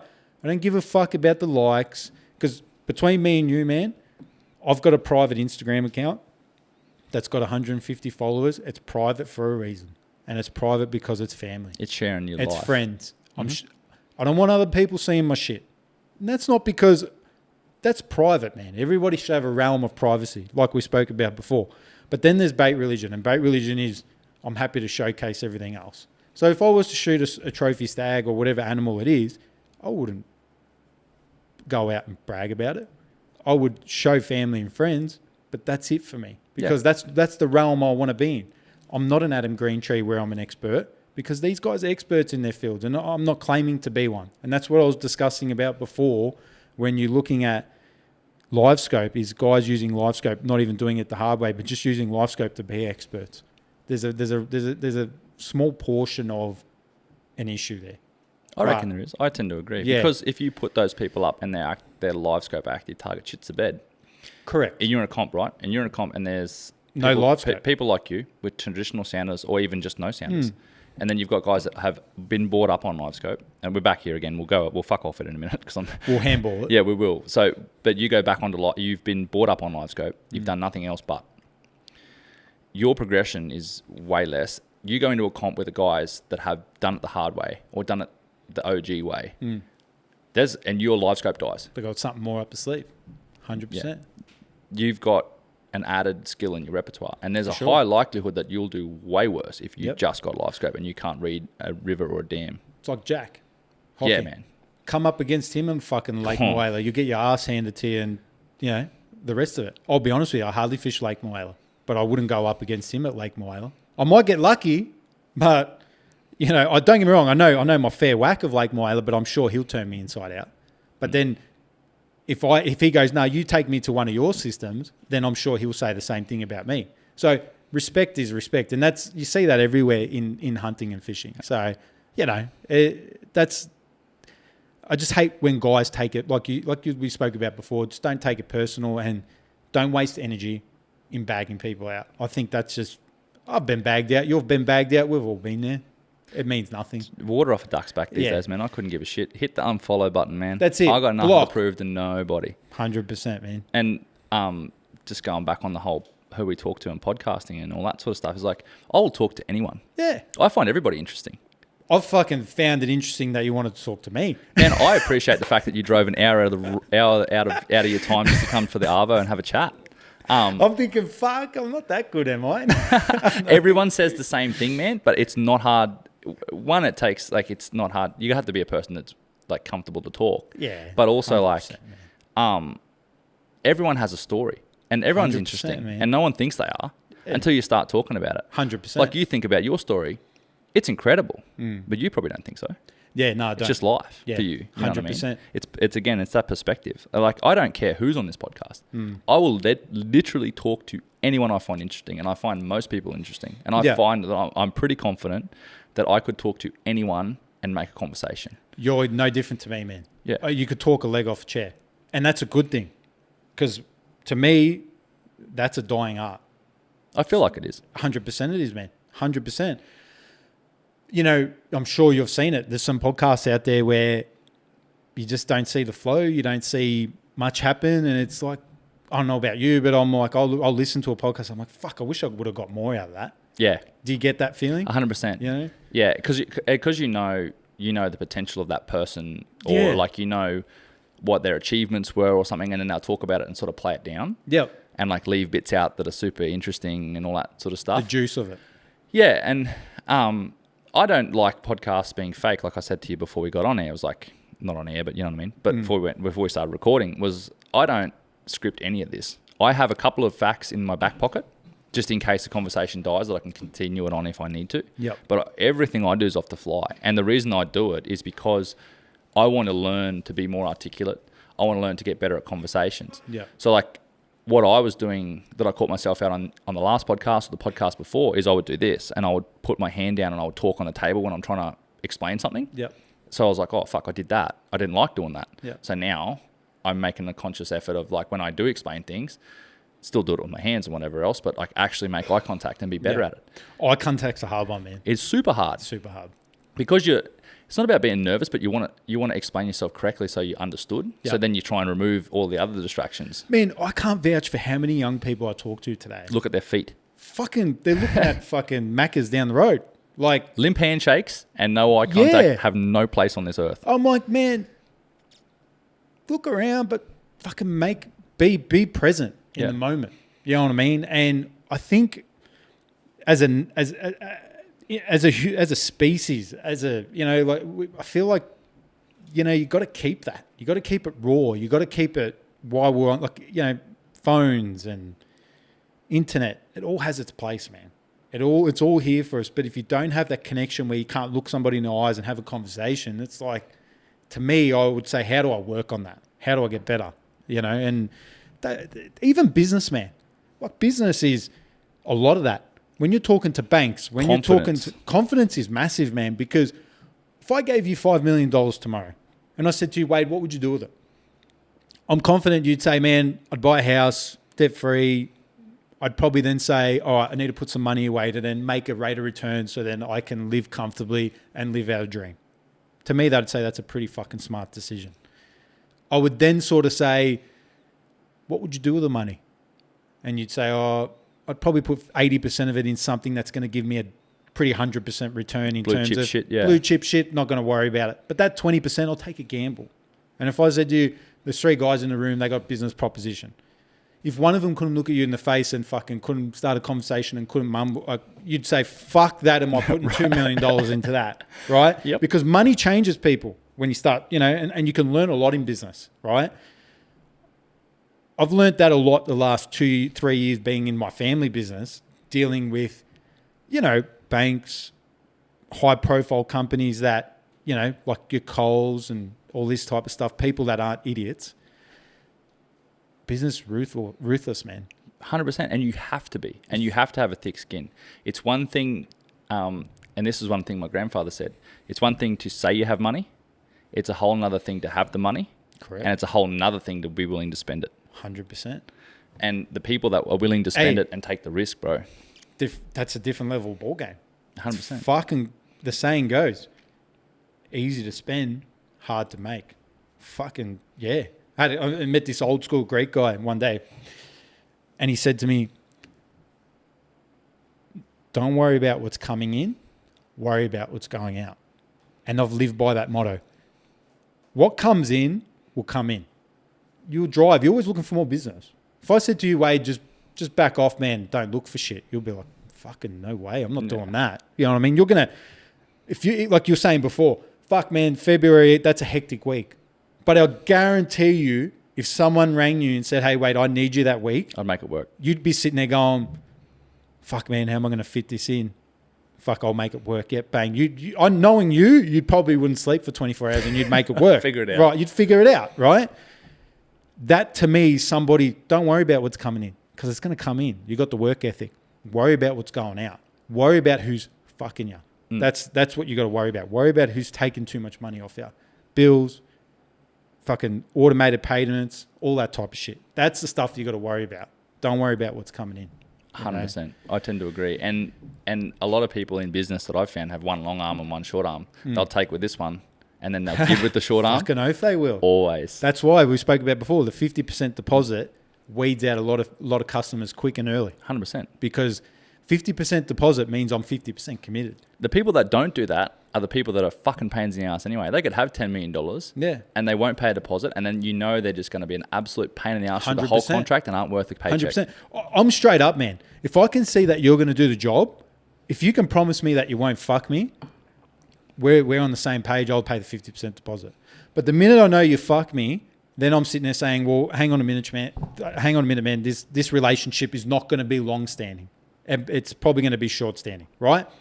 My advice to everybody is that you got to get burnt to know what it feels like to get burnt. And when you know when it feels like to get burnt, you think twice about shit, man, before committing to anything. And never forget. Never forget. And never forget what someone did. Yeah. Or like just you have to be so switched on to that shit because like you'll come and people will pitch something or say something or we should or I'm gonna or this and that. And it looks amazing at first glance. And then when you sit there and you peel it back a bit and you actually do some thinking and you think about like reputation of people. What's it going to cost? I always take with people on how they've treated me and all that sort of stuff. And you start really thinking about that, but you still take into account what other people have said and all of the undermining. Like, what's this guy want from this? Yeah. Like, what's his end goal? Yeah. Yeah. I try and build my business and have built my business on equal growth opportunity for client and myself. I like that. And it's never equal 50-50. You Yeah. never calculate it. But so like for me, I pitch to clients, why just book us for one job? Yeah. Book us for one big job at the start.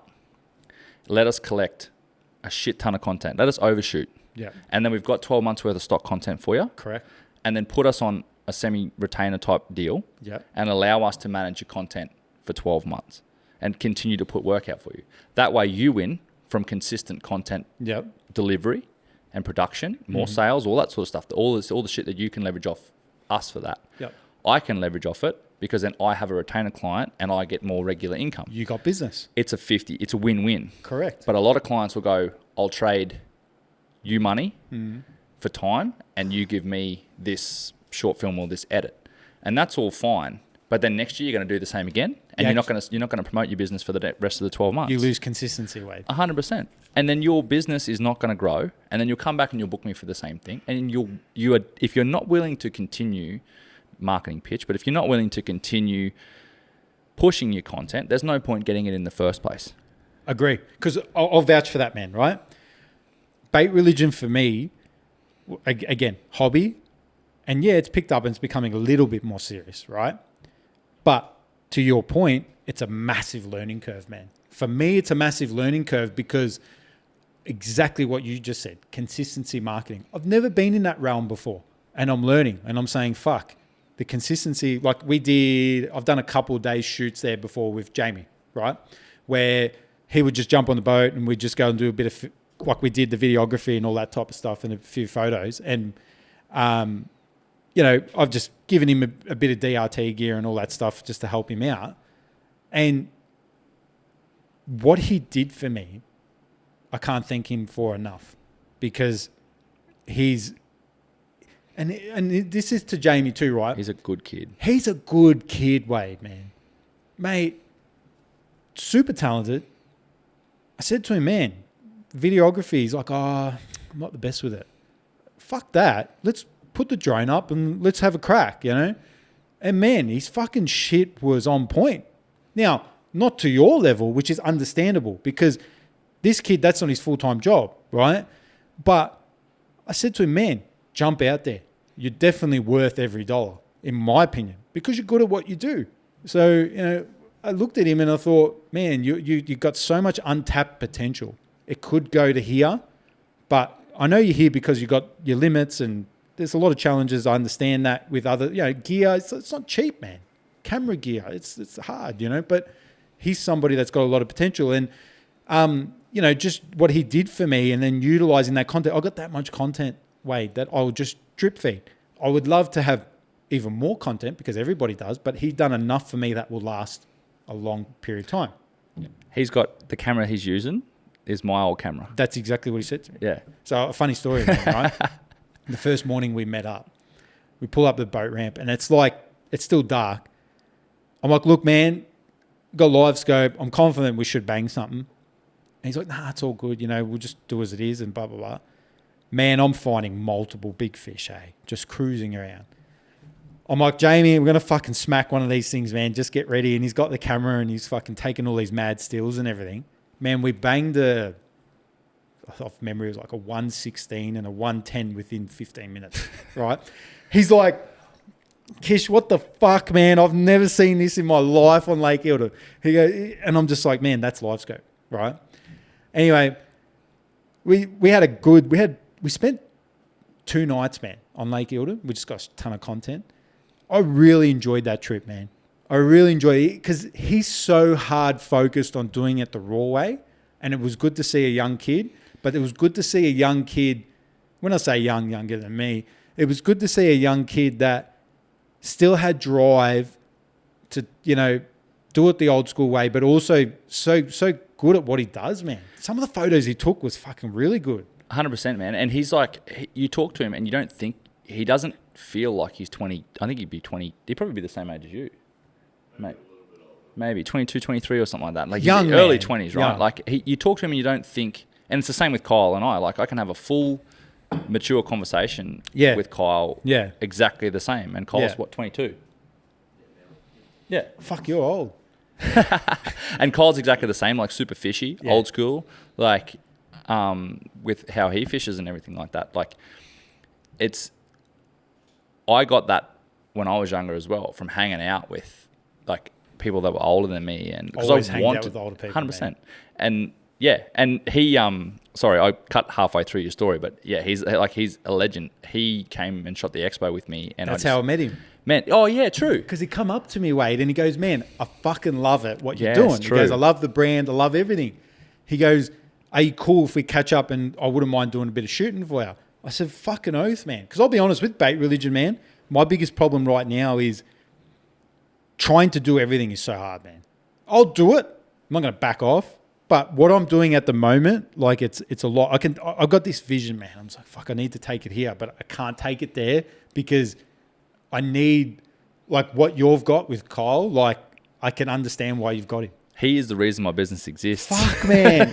Give me another one of him, fucking copy and paste. If I could clone him, I already would have. Fucking please, you know, because that would help me out, right? Like the point I'm trying to make is somebody like that, I can understand why he's so valuable. Yeah, you know, 100%. But what Jamie did for me was, I can't thank him enough.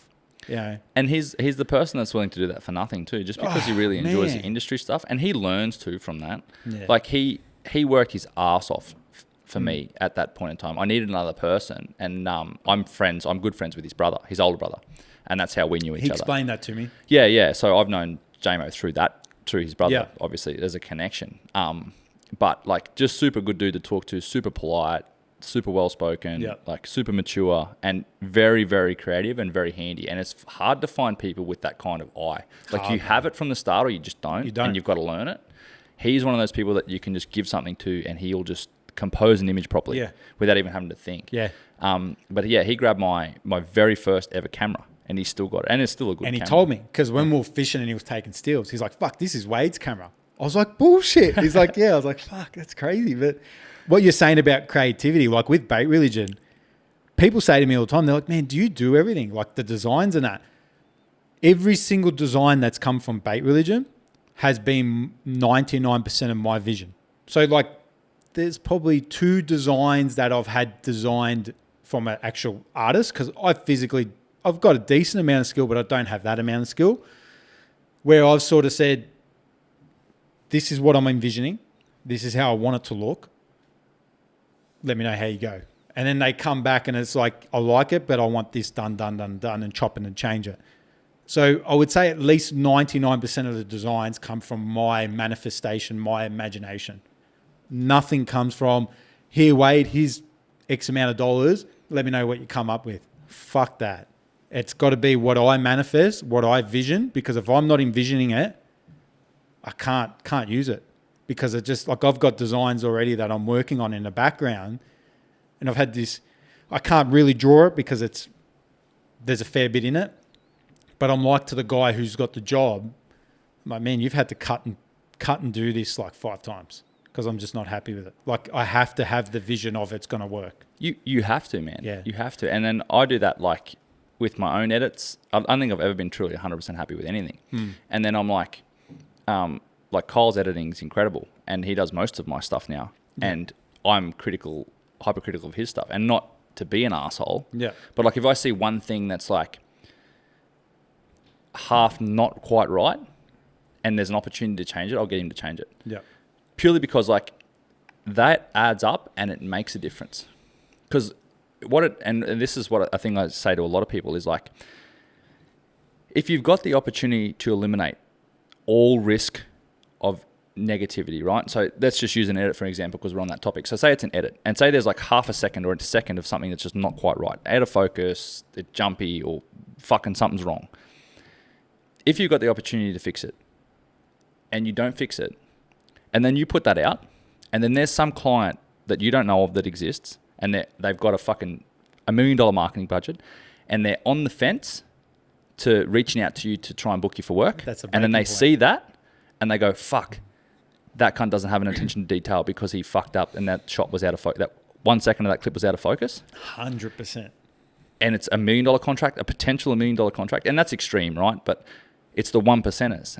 And so then for you to take an extra 10 minutes to change that clip out or fix it, could be worth hundreds of thousands of dollars. And if you compound that, right, and you continue to do that, just eliminate the risk. That's it. Just don't allow yourself don't be lazy. And when it takes 10 minutes to fix something, fix it. And saying that, like I've fucking had Cole. I've Cole's had Cole like, fully change edits for me. Yeah, literally cursing my name. But like, if you've got the opportunity to do that and you can afford to or whatever else, there's no excuse. 100%. There's no excuse. And it's hard. Like in the industry that we're in, it's hard. You have so many uncontrollable variables. We shoot outside. So weather, 100%. Fish, fucking people. Like there's so many variables that we can't Flat control. batteries, fucking you name it. You're limited to weight. Yeah. Like go and shoot a hunting film. That's fine. Yeah. I could do it if I could bring another 40 kilos of camera gear. Yeah, and then not make noise. I got one fucking camera and one camera and a handful of lenses and a tripod and a stills camera. And I got to make a full-blown fucking documentary. Like, shit's hard and it's never going to be, to me, it's never exactly what I want, but it's the best I possibly can do with what I was given. Yeah. And if you keep that mentality through everything in life, I think you'll win. Bait Rlgn, because we haven't even fucking scratched the surface. Bait Rlgn, man. Where, obviously it came from your love of fishing and your love of cod. Yeah. Why Bait Rlgn in the first place? Why is it called that? Bait Rlgn, if I'm honest, so how it did come about, it's a good question actually. My theory was when you step out on that boat and you're and I always draw back to Lake Eildon because that's where I did a lot of my hard yards and the Murray, two of them locations. As much as people hate this, it's a fucking grind, right? And it got to the point for me, man, whatever you were casting, whether that be a mag draft 10-inch, whether that be a fucking hard body, wherever that be a HUD, whatever it be a DRT Ghost, whatever bait you're throwing, you better fucking believe in it. Because if you don't believe in it, you're already out of the realm. You're not even within the galaxy of catching that trophy fish. So for me, it came with the bait, and then you better be religious with it. And what I mean by that is that you better fucking believe in it. All right? Yeah, so that's where the creativity came from it. So Bait Rlgn was based off the fact that when you enter into that realm, you better believe in that bait. So don't cut it. You know, there's a famous massive swim baiter in America that fishes the bass scene, Chris Zaldane, been a big influence of mine.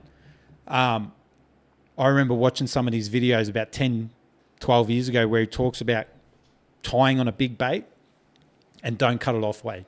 Just go for fucking months and don't cut it off. Just keep peppering away at it.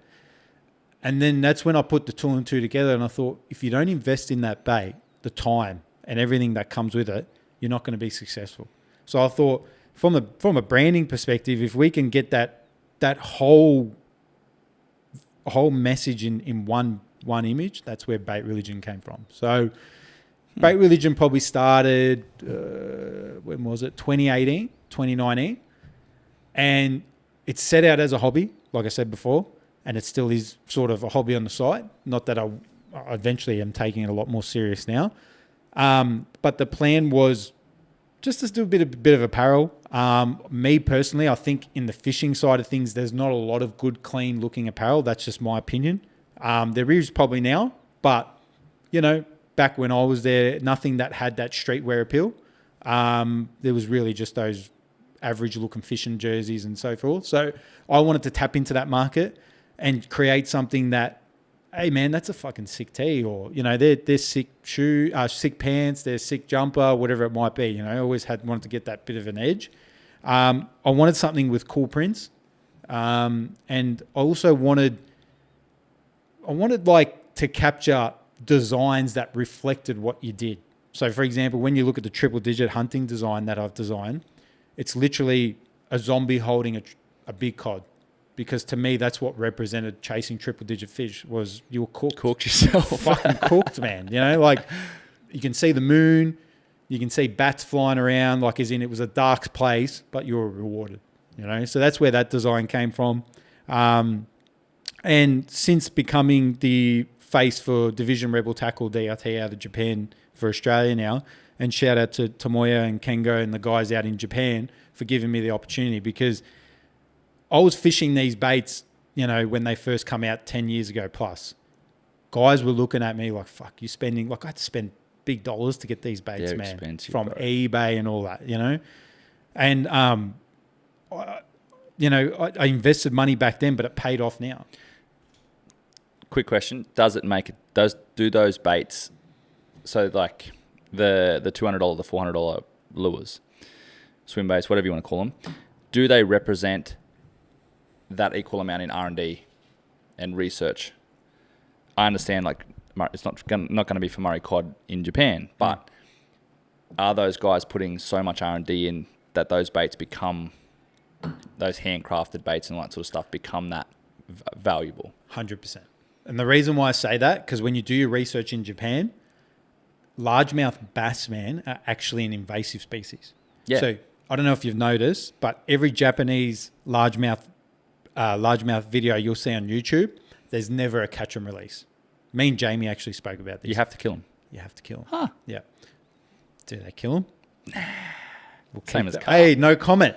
I can't comment because I don't want the Japanese government to tap onto anything, right? But the point I'm trying to make is, and by the way, I'm not getting that from anyone. That's just from what I know, just personally.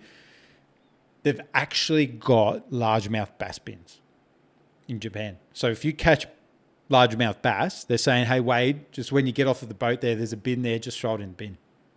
Literally, that's how it is because they're an invasive species.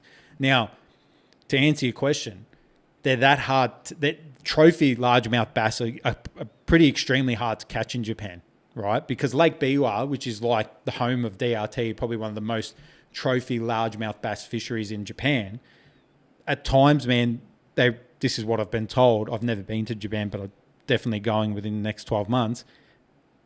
There's instances where there's like 5-10 meters between boats. It's that packed. Yuck. Yeah. And your fishing man finesse because they've seen Everything. right? Like I'll give you an example. Like from DRT, the K9, the Tiny Clash, and the Ghost, they're so versatile, Wade. Like I retail a Ghost off the top of my head for about, don't quote me, I think it's like $320, right? Which is expensive. Don't get me wrong. Not everyone has $320 to spend on a swim bait. But if I said to you, you can fish that swim bait 20 different ways, 20 divided by $320, that's pretty good fucking value if you ask me. And I showed Jamie that when we were out because we actually banged a good, decent cod on it. That's what LiveScope's great for. It shows you what attention these baits draw. And if you look at the Ghost, man, it's a massive bait. When you bring it over a cod's head, they just fucking, they love it. So to answer your question, the R&D that them guys put into it, imagine putting R&D into a industry where it's so overpopulated and so overstimulated that whatever Wade does, if he doesn't do it differently to the guy next to him, he's got no chance. Phew, that's a good answer. Pretty fucking hard when you think about it. You know, and that's no disrespect to any of the Aussie guys. Like the Aussie guys design lures to suit their fish, man. And that's cool. But in 100 years' time, we might be $150 million populated country. The design of lures might be completely different. You know? Very true. So why did you decide, and I think I know the answer, but why did you decide to bring those bespoke high-end Japanese lures into Australia, and why did you think they would work on cod? The reason why I brought them in was because me personally, I always wanted a point of difference when I was on the water. Not to say that I've never fished anything that everyone else was fishing. I just always wanted an edge. Was that edge 50% better, 100% better? I couldn't give you a figure. But what I knew was, going back to the bait religion theory, was that I had faith in that bait. I knew that it was going to work because it was a different presentation. I think I can back that up now with LiveScope. Guys are saying to me, I'm throwing X, I believe they've seen X that many times that I need something different. Don't get me wrong, that's not a valid 100% answer because they're still eating that same lure. But what that angler is experiencing on the boat, they can only vouch for. Yeah, 100%. It's all perspective. It's all perspective, right? So to answer your question, yeah, I definitely think they had a point of difference, and I think they have a point of difference for guys that want to use them. Like there's a guy that a loyal customer, Jimmy, up in Queensland. Man, flathead, barra, jewfish. He's willing to step out and try different cool Japanese shit on species that no one else would probably think of doing. And they've probably never seen that lure before either. And they haven't. And he's smashing decent sized flatties on the flats. He's fucking jewfish on a K9. Like, fucking hell. Like I said to him, I said, man, that's epic. Cool. Good on you. Like, keep going. I love seeing you reach out and do cool stuff, you know? And I think that's where it's going with Bait Rlgn, man, is I'm not the biggest. I'm not the best. But I'm willing to give guys the opportunity to explore in the realm of different baits from America and Japan. Will I stock Australian baits? 100%. But I just would love to know what's the good of me of stocking something that everyone else has got. That's just my view, man. And I'm not saying I have to always have that view. There might be baits that someone makes that they have to distribute to an X amount of tackle stores as well as myself. I respect that. I'm not saying it has to be me or only me, but what's the point of me stocking something that anyone else can buy anywhere on such large scale and volume anywhere on the internet? Just doesn't add much value to me is my opinion. Now, is it a custom color? Yeah. All right.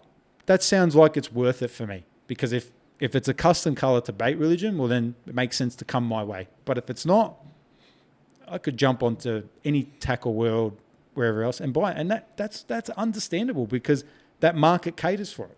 And I think that's good. Yeah, well, it's a different. You're sitting in a different spot in the market completely compared to like big retailers and franchises, right? It's very different. 100%. What do you want to turn it into? That's a good question, man. My wife asks me that all the time.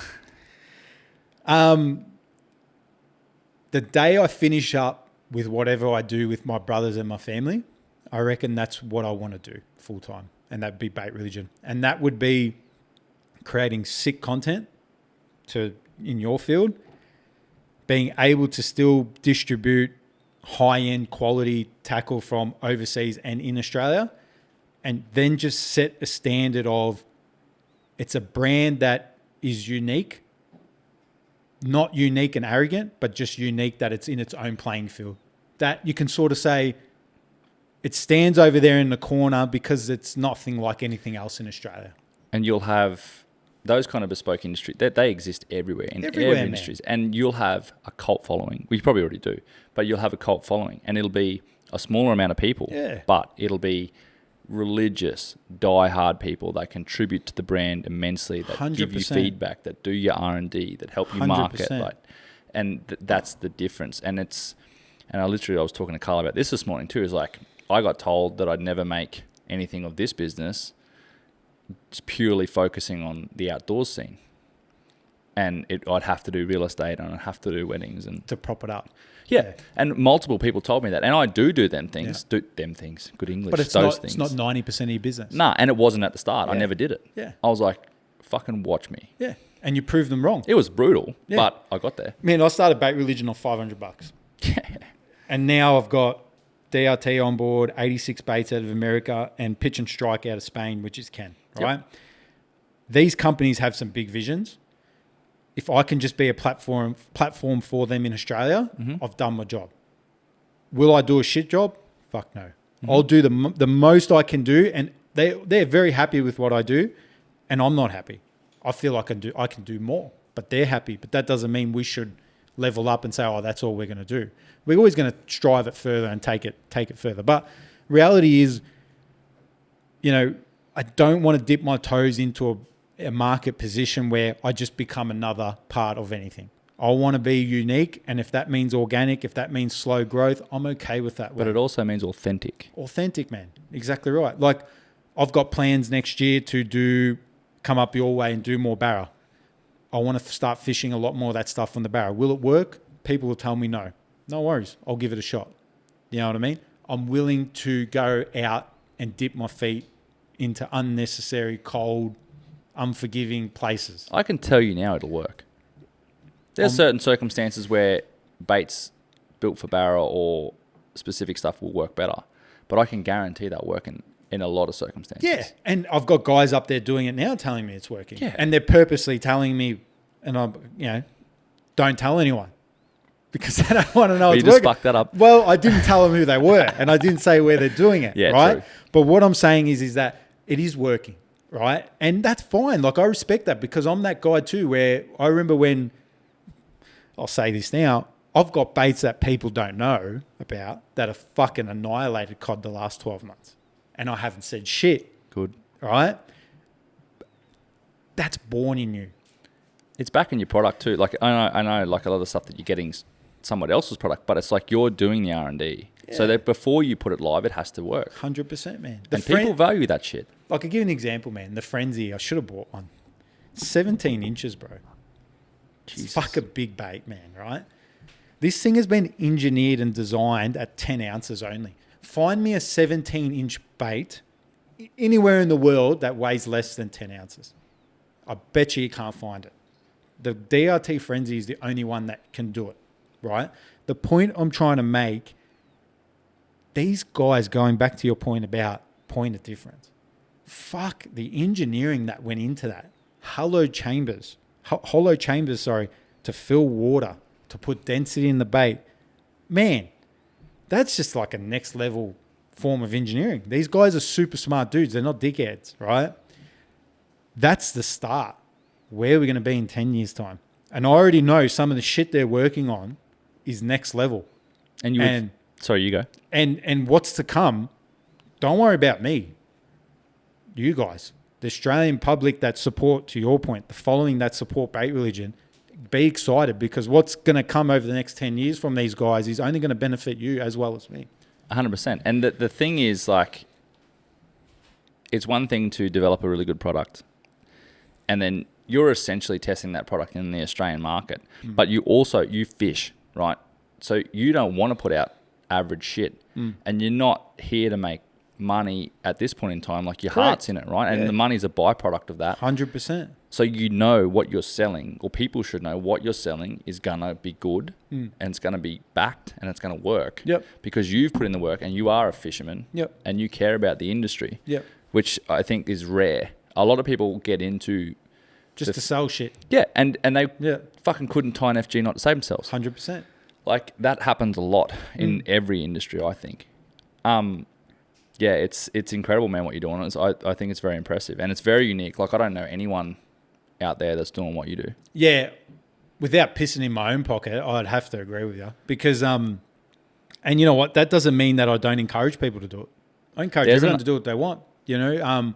And I'll take my hat off to the guys that are doing it that are probably more into that broader spectrum of the field. I'll take my hat off to them because it's not that easy too, you know. So good on them and keep going and keep fighting and keep doing what you're doing. But with Bait Rlgn, I'll continually do what's best for that business. I won't do, this lure dropped, everyone's got it. Yeah. I'm not going to jump into that realm, man. If it's not going to suit what I need and what I've got to do, it's not for me, man. And I feel like I repeat myself every single podcast, but I said this on, I think it was a chat with Kyle. Like, there is enough room in the game. Cake for everyone. Everybody, bro. 100%. And the cake, it's not like you're dividing a cake that's a fixed size. Yeah. It just gets bigger. 100%. And you get someone that goes in there that's doing exactly what you're doing. It pushes you to be better. Yeah. Yeah, it's competition and you're probably going to lose some customers. But you'll probably gain some more too. 100%. And you just stay authentic and true to yourself. Yeah. And you focus on doing what you need to do well. Yeah. And the rest will fall into place. And people will just go and do their thing. And they might shit on you. They might not. Just be quiet. Man. Stay in there and just continue. Keep fucking chipping away, right? I know cunts shit on me. I'm okay with that, right? But one thing I'll say, man, is that even with where I'm at now with Bait Rlgn, I'll never shit on anybody else publicly or privately because I just think to myself, what do I gain out of that? It hurts the industry. It hurts the industry. Bait Rlgn, man, I'll give you an example, right? And everybody can vouch for this because I've had people message me and they're like, hey, man, fuck, I've put an order in and it hasn't been shipped yet. I'm a one-man operation, man. I could be 2 days behind on shipping because I'm working full-time. I'm a dad. I've got all this other shit going on, but I will fucking ship it. It might just be a day or two late. The minute I say that to them, ultimate respect. Hey, man, don't stress. All good. I got the best customers, right? I got to say thank you for that. But the other thing too is I always ask myself, what the fuck would you do if you were a customer? I wouldn't be happy. No. I wouldn't be happy. I'd ask the question. I've had a good customer of mine purchase a ghost that was $320, and he said to me, hey man, I'm going to be honest with you. I fished it. I don't have the rod heavy enough. Not for me at this point in time. Can I refund it? Lure's opened, scratches all over it. No worries, man. Send it back. I'm not willing to give you a refund, but I'll give you a store credit. Awesome. Thank you very much. I take that lure back in. I'll do something with it. That to me, I can't do it for everybody, but if I can do it for majority of people because they actually enjoy what they fish, I feel like I'm getting better at what I do. Again, it's that perspective thing, and that happens in my industry too. Like I'll have clients that hit me up like, hey man, how's that edit going? And all that sort of stuff. And none of them give me a hard time. No. And I'm sure they all would prefer their edits to be done a lot quicker, but we're not as big as what we look. You haven't got 15 people editing shit. No, I wish. Yeah. I'd just about take it if 15 people reached out. Don't worry. The clients that do that and you give them an explanation, they're totally fine. Yeah. And you need to understand where they're coming from. And like, they don't know your circumstances. They don't. At that point in time, they have no idea. So they might think you're being lazy. They might think you're busy. They might not know. 100%. The moment you clarify that, and they trust you, and a lot of our clients trust you. Our local clients, like, I don't even think that they look anywhere else. Yeah. They just go straight back to Wade. Every year. Yeah. I've got clients that I've had since I started. That speaks volume. And like a lot's changed since then, our quality of work and all that sort of stuff. But our quality of work's always improved. Our level of service has always improved. Our attention to detail has always improved. Our communication's always improved. You're getting better year on year. Yeah, because you can't rest on your laurels. Because there will be somebody one day, and there will be some kid that will have a camera, and he'll start something in North Queensland, and he's gonna push the boundaries, and I'm gonna be ready, and I will welcome that kid with open arms. He'll do it cheaper.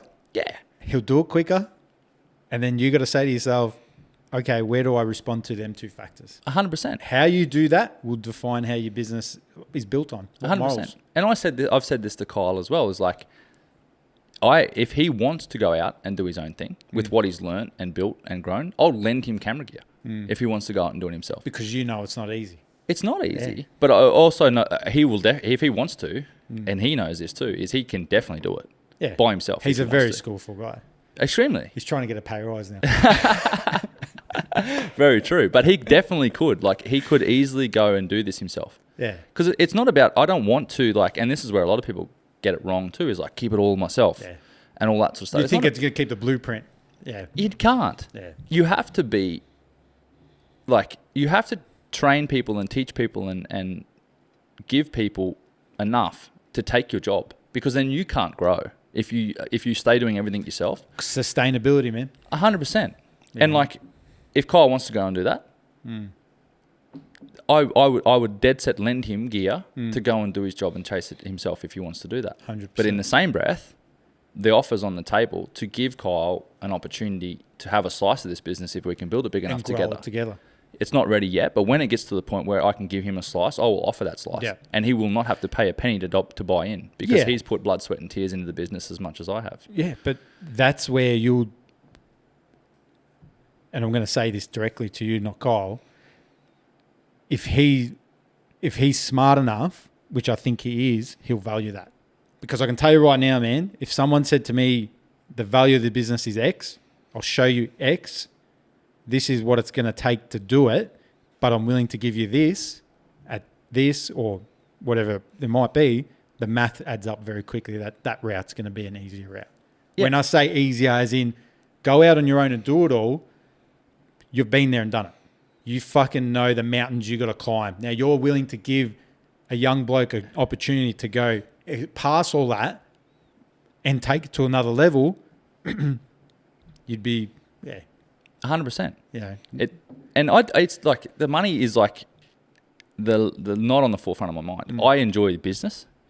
I enjoy working hard, and I enjoy trying to challenge myself to learn new things. And the business side of it, I could literally own a laundromat, and I would be invested in it because I like the idea of trying to make money. It's not about the actual bank account. Yeah. I don't really care. And and I've said this 100 times too, is like, I don't care if I'm on my deathbed and I've had enough of this, I would dead set give it away. If my daughter doesn't want it, I'll give the keys to some ambitious kid. And move on from that chapter. Money's no good to you, Dad. Yeah. It is. Yeah. What are you going to do with it in the graveyard? Yeah. I'll obviously keep enough aside to retire or to set my daughter up and all that sort of stuff. Have enough that's going to give you a comfortable life. A comfortable. And I like the idea of having enough money to not have to think about money. That's a good way of thinking about it. 100%. I don't care what that amount is. Yeah. I just want to not have to think about it. And not be trapped in the system, man. Yeah. It's a necessary byproduct. For me, my goal is to make money a necessary byproduct of doing what I love. Yeah. It's not about how much is in your bank and I'm worth this and the business is worth this and I sold it for this and I fucking know all these people. Fuck that. Yeah. That means nothing to you. No. Yeah. Because when you're sitting there at 80, 90 years old, there's not much left of you, you're nearly dead, what are you going to appreciate most? What do you want to be remembered for? What are you going to be remembered for? And who was there on the journey? And who gave you time of day and what did you learn? I think that hits at a point in time, man. Like you see people probably over the age of 60, I reckon. I reckon that's a sweet point where the attitude changes. And the attitude changes quick, man. Yeah. Fuck, I should have done that, or I should have done this, or you know what, I'm doing this now. And you see this big emotional shift physically and mentally where you start to realize, fuck, there's not much time left. And that's when you start realizing, to your point, I should have done this a lot earlier. But that's life, man. And that's why conversations like this hopefully open up people's eyes. I really hope so. I really hope so. If this, like, conversations like this can just help one person, like, I'd be stoked. Yeah. And I get messages about my podcast, like, regularly. I got literally, I keep bumping this mic. A dude messaged me from the UK. Did not know he existed. Yep. For years. And he was a religious follower of the podcast. And it literally, one of the podcasts with Guthrie is the one he mentioned. He sent me this massive message on Instagram. Is that Mick? Mick Guthrie, yeah. Mick, yeah. Massive message on Instagram about how grateful he was for me doing the podcast and all that sort of stuff. And a specific episode that we did put him on the path to refinance his home, start his own business, and like fully, like he was in this job, massive job, working huge hours, hated it, yada, yada. And he was like, that was the kick up the ass he needed to go and get after it. How good's that? And like, he was super grateful for it. And I'm super grateful for people like that because that makes me more motivated to do it more. Yeah.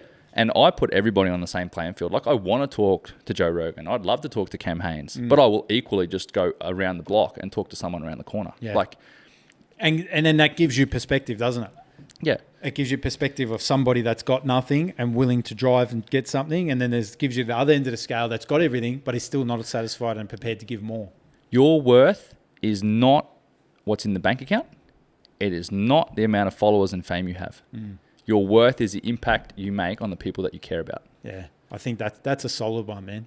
I'd have to agree with that. And I literally just made that up just now, but that's fucking Can we how I feel fucking about quote that one and put it on an Instagram we post? should. I literally just made that up. That's dead serious though. Mel's even thinking, fuck, this guy's smarter than what I thought. Far out. Sometimes I come up with all right ones. Fucking words of wisdom, brother. Man, it's true. Like, it's hard to put it into words a lot of the times. And a lot of people think you're silly. A lot of people don't get it. And you try and talk that philosophical life, mindset, mentality stuff. And people think you're stupid. But it's the same people that work a 9-to-5 job, hate their life, have 6 beers of an afternoon, do fucking nothing. Yeah. And go on the weekend and watch TV. But you know what, man? You'll never change that person. No. And I've accepted, over the last like 3, 4, 5 years, I've accepted that. 100%. And I don't go out of my way about talking about it unless it's going to influence someone in a positive way. Otherwise, I'll just leave it be. And I'll have, how's the weather this morning? Chat with somebody. No problems. Yeah. I'll have it and I won't go any deeper than that, and that's totally fine. But the people that get it, get it. Yeah, because you go that step further, conversation about the weather, then you start talking about the whole different level side of things that just go straight over the head. 100%. And they don't get it. They feel, a lot of time people feel threatened by that. Like, this 100%. dude's hyper intelligent or whatever. And I'm Yeah. not. Yeah. I'm not super smart. I've put a lot of effort into trying to be smart. Yep. And try and learn to be smart. And because I identify, like, I know that there's more knowledge. Yeah. There's more to see. There's Why more to cap do. yourself? There's more to learn. Yeah. There's more to build. There's more to grow. And this 100%. might not get big at all. Flow state, the podcast might not get big, but I'm not going to know if I don't start doing it. Yeah, but let me then throw the counter back and say, how are you meant to measure that? How do you know, like, yeah, you can look at views, you can look at listens, you can look at downloads, you can look at all this data, right? Yeah, that's great. But all it takes is one to change it all overnight, man. And you've got to have your cards on the table to have that opportunity. Correct. And you're not going to get it by not putting yourself out there, by not putting the effort in, or by not committing to doing something. There's a saying, once you start dancing, you can't stop. You can't stop. You got to keep going, man, because if you keep dancing, then you get the main show. And that main show is the breaking point. Literally one decision. You get picked up by the right company or the right company or the right person or whatever. Take Say off. like, hey man, I want to invest in your business. Yeah. I want to start it in the US. I want to do this. I want to do that. Immediate, like, Growth. exponential growth. Yeah. What would you do if a Rio Tinto or a BHP or from a corporate level said, hey, man, we want you... Man, that contract could be millions, Legit. you know, and that could change your business overnight purely because the guy who had it isn't hungry enough anymore. He's complacent. That's for you to swoop in and take that, you know? So I intend on having the foot on the gas until I physically can't anymore and create as many opportunities as I possibly can and give myself the options to choose. Yeah. And put myself out there and have me visible from any aspect. Like, this podcast is another thing. Like, I was like, didn't want to put it on YouTube. It's a lot of effort to do all these cameras and lights and shit. It's And massive, man. Yeah, it's a huge amount of 2 hours fucking around with this stuff, trying to get it right. Because they're doing it in different spots. You're trying to figure it all out. And it's still not 100%. And I'm still working it all out. Like, each episode's sort of improving. But the first 40 episodes are only done audio. Mm-hmm. But I did make a rule to only do it face to face because it gives me more value. And then I'm like, man, you're just being lazy. You've got all the gear. Bring the cameras and start filming it. It's like a byproduct of what you do. Legit. And then if it takes off on YouTube or someone picks a snippet up and makes a reel out of it or all that sort of stuff, sends it off on its way. Who knows? Yeah. I might get picked up by somebody else. Yeah. And it's funny you say that because I was just about that, just to add that in. The work and the field you're in, man, the beauty of it is the work speaks for itself. What I mean by that is I can watch, like I'll give an example. The work you did for Irukandji with GFAB stuff infiltrated, I knew straight away that was your work. Did you? All the way. Just because of the quality, right? I knew straight away that is not a cheap piece of work. It speaks for itself. You don't have to sit there and drive it. You don't have to sit there and sell it. That is, to me, how the future of business is going to work, right? Technology is going that way. It makes sense that what you're doing with the podcast, what you're doing with your everything outside of it, your general video stuff, it all adds value. And I feel like if you just keep chipping away, keep chipping at that rock, eventually it's going to crack and the next opportunity will open.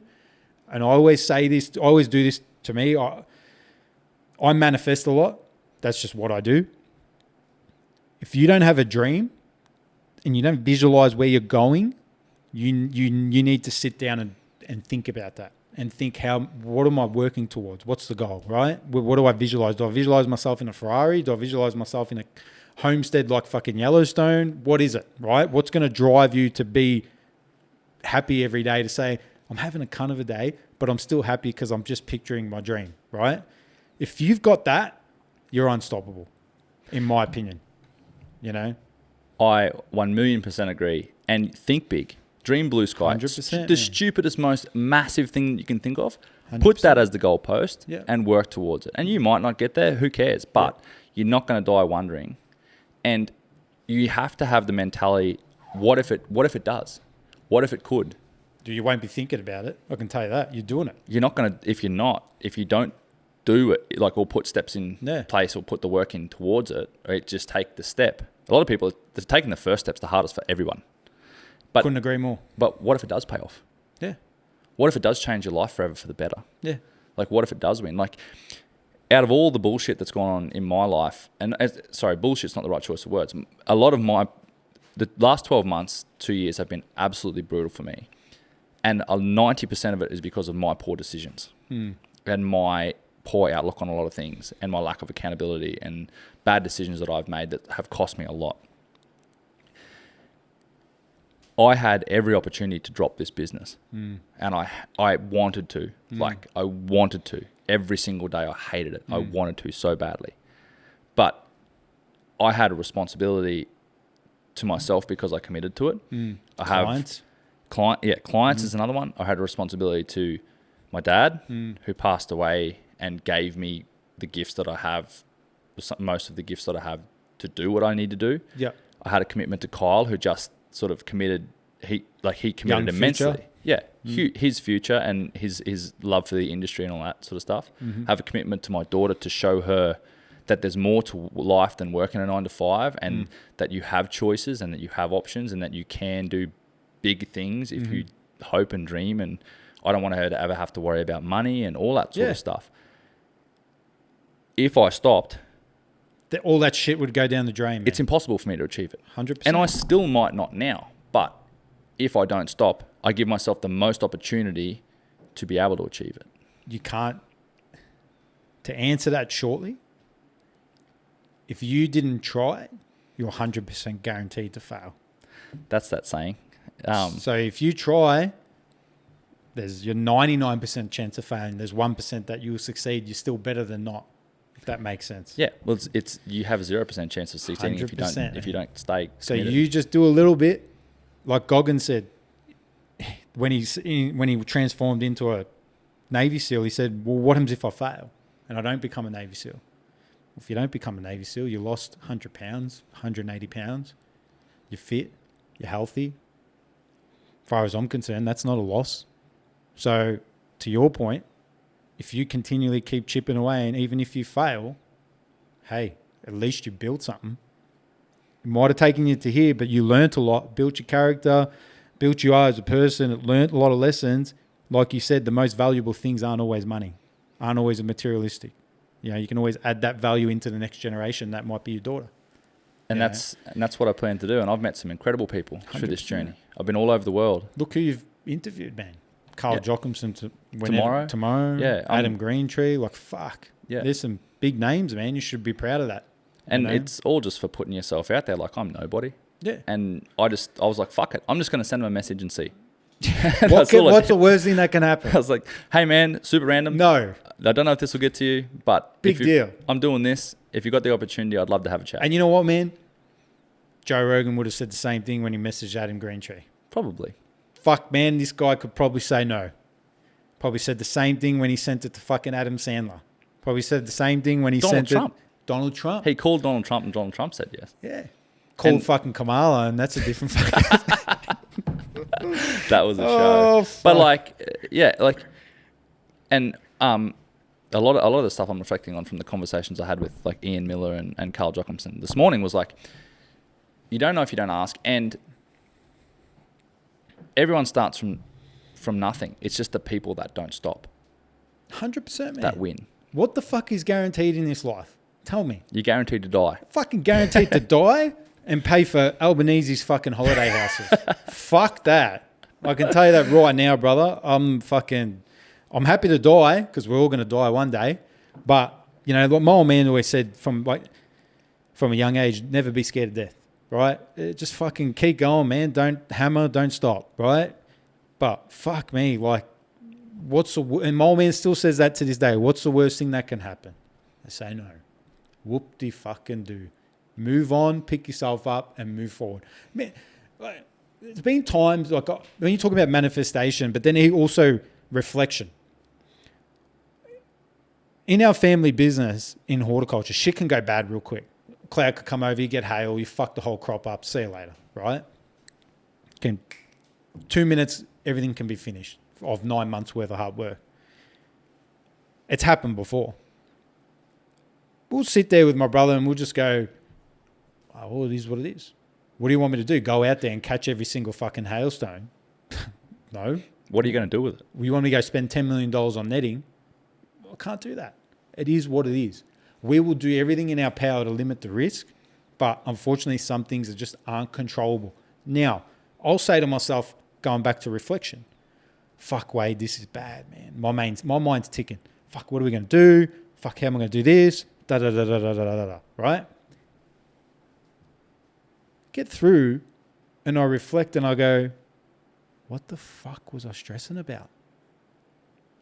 Whoa. And then I go, let me grab that, put that over here, read David Goggins' books, read all these mental health books, and you start to realize the brain just wants to fuck you. That's what it wants to do.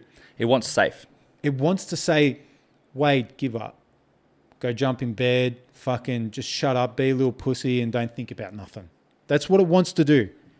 If you can overpass that, you'll soon realize that all that worry, all that doubt, all that anxiety meant nothing. Now, can you completely get rid of it? Probably not. But if you can get rid of 90, 80, 60% of it, 10%, you're doing better than what you were. Because my wife says to me all the time, she goes, fuck, you can handle pressure so good. And I just say, I've learned to understand that this is life. I thrive in that motherfucker. If you don't take it, that's your problem, not mine. I'd say people are good at throwing problems on you because they can't handle it. Emotion, man, like people think that you need to bottle it up or hide it or whatever. You need to just allow yourself to feel it. Acknowledge the fact that it's there. That's it. Don't let it control your decisions. Yeah. The fact is, like, people let emotions control the decisions that they make. Yeah. That's where they fuck up. 100%. No good decision is made with emotion. I don't care what anyone says. 100%. Argue with Pick me your as battles. much as you like. Couldn't agree more. Have your feelings, have your sad, have your anxiety, have your fucking whatever, depression, call it whatever you want. Have whatever you want to have. Anger, everything. Acknowledge it, feel it, because you're allowed to feel it. 100%. Be sad, go cry, yell at it, punch a hole in the wall, do whatever you want. Then put it to the side. Thank you. And fucking get on with it. That's it. And 100%. make decisions for the long term. 100%. You know, it's like when I think about, going back to my point before about reflection, I feel like reflection is so important on matters like that because that's how you grow and get better, right? But if you can't move on, if you are somebody that holds grudges, like we said before, never forget. But the difference between never forgetting and holding a grudge is two different sides, man. So in other words, Wade got fucked. All right, got done on a business deal, promised this, didn't do this, had to chase payment. I'll never forget that. But then when that customer comes back around to Wade, I'm not going to hold a grudge. But I know how I'm going to deal with it differently so I don't get fucked. I'll still happily take your business, but I know how I'm going to do it differently. That is what life is all about. If you're going to hold grudges, if you're going to be negative, you're going to do all this shit, you're not going to get anywhere, man. That's why I don't hate anybody. Because hate is a strong word. It carries a lot of weight, an unnecessary weight that you have to carry yourself. Well, Jocko Wilson says a really good saying. The ones that have been to war know what it takes in war.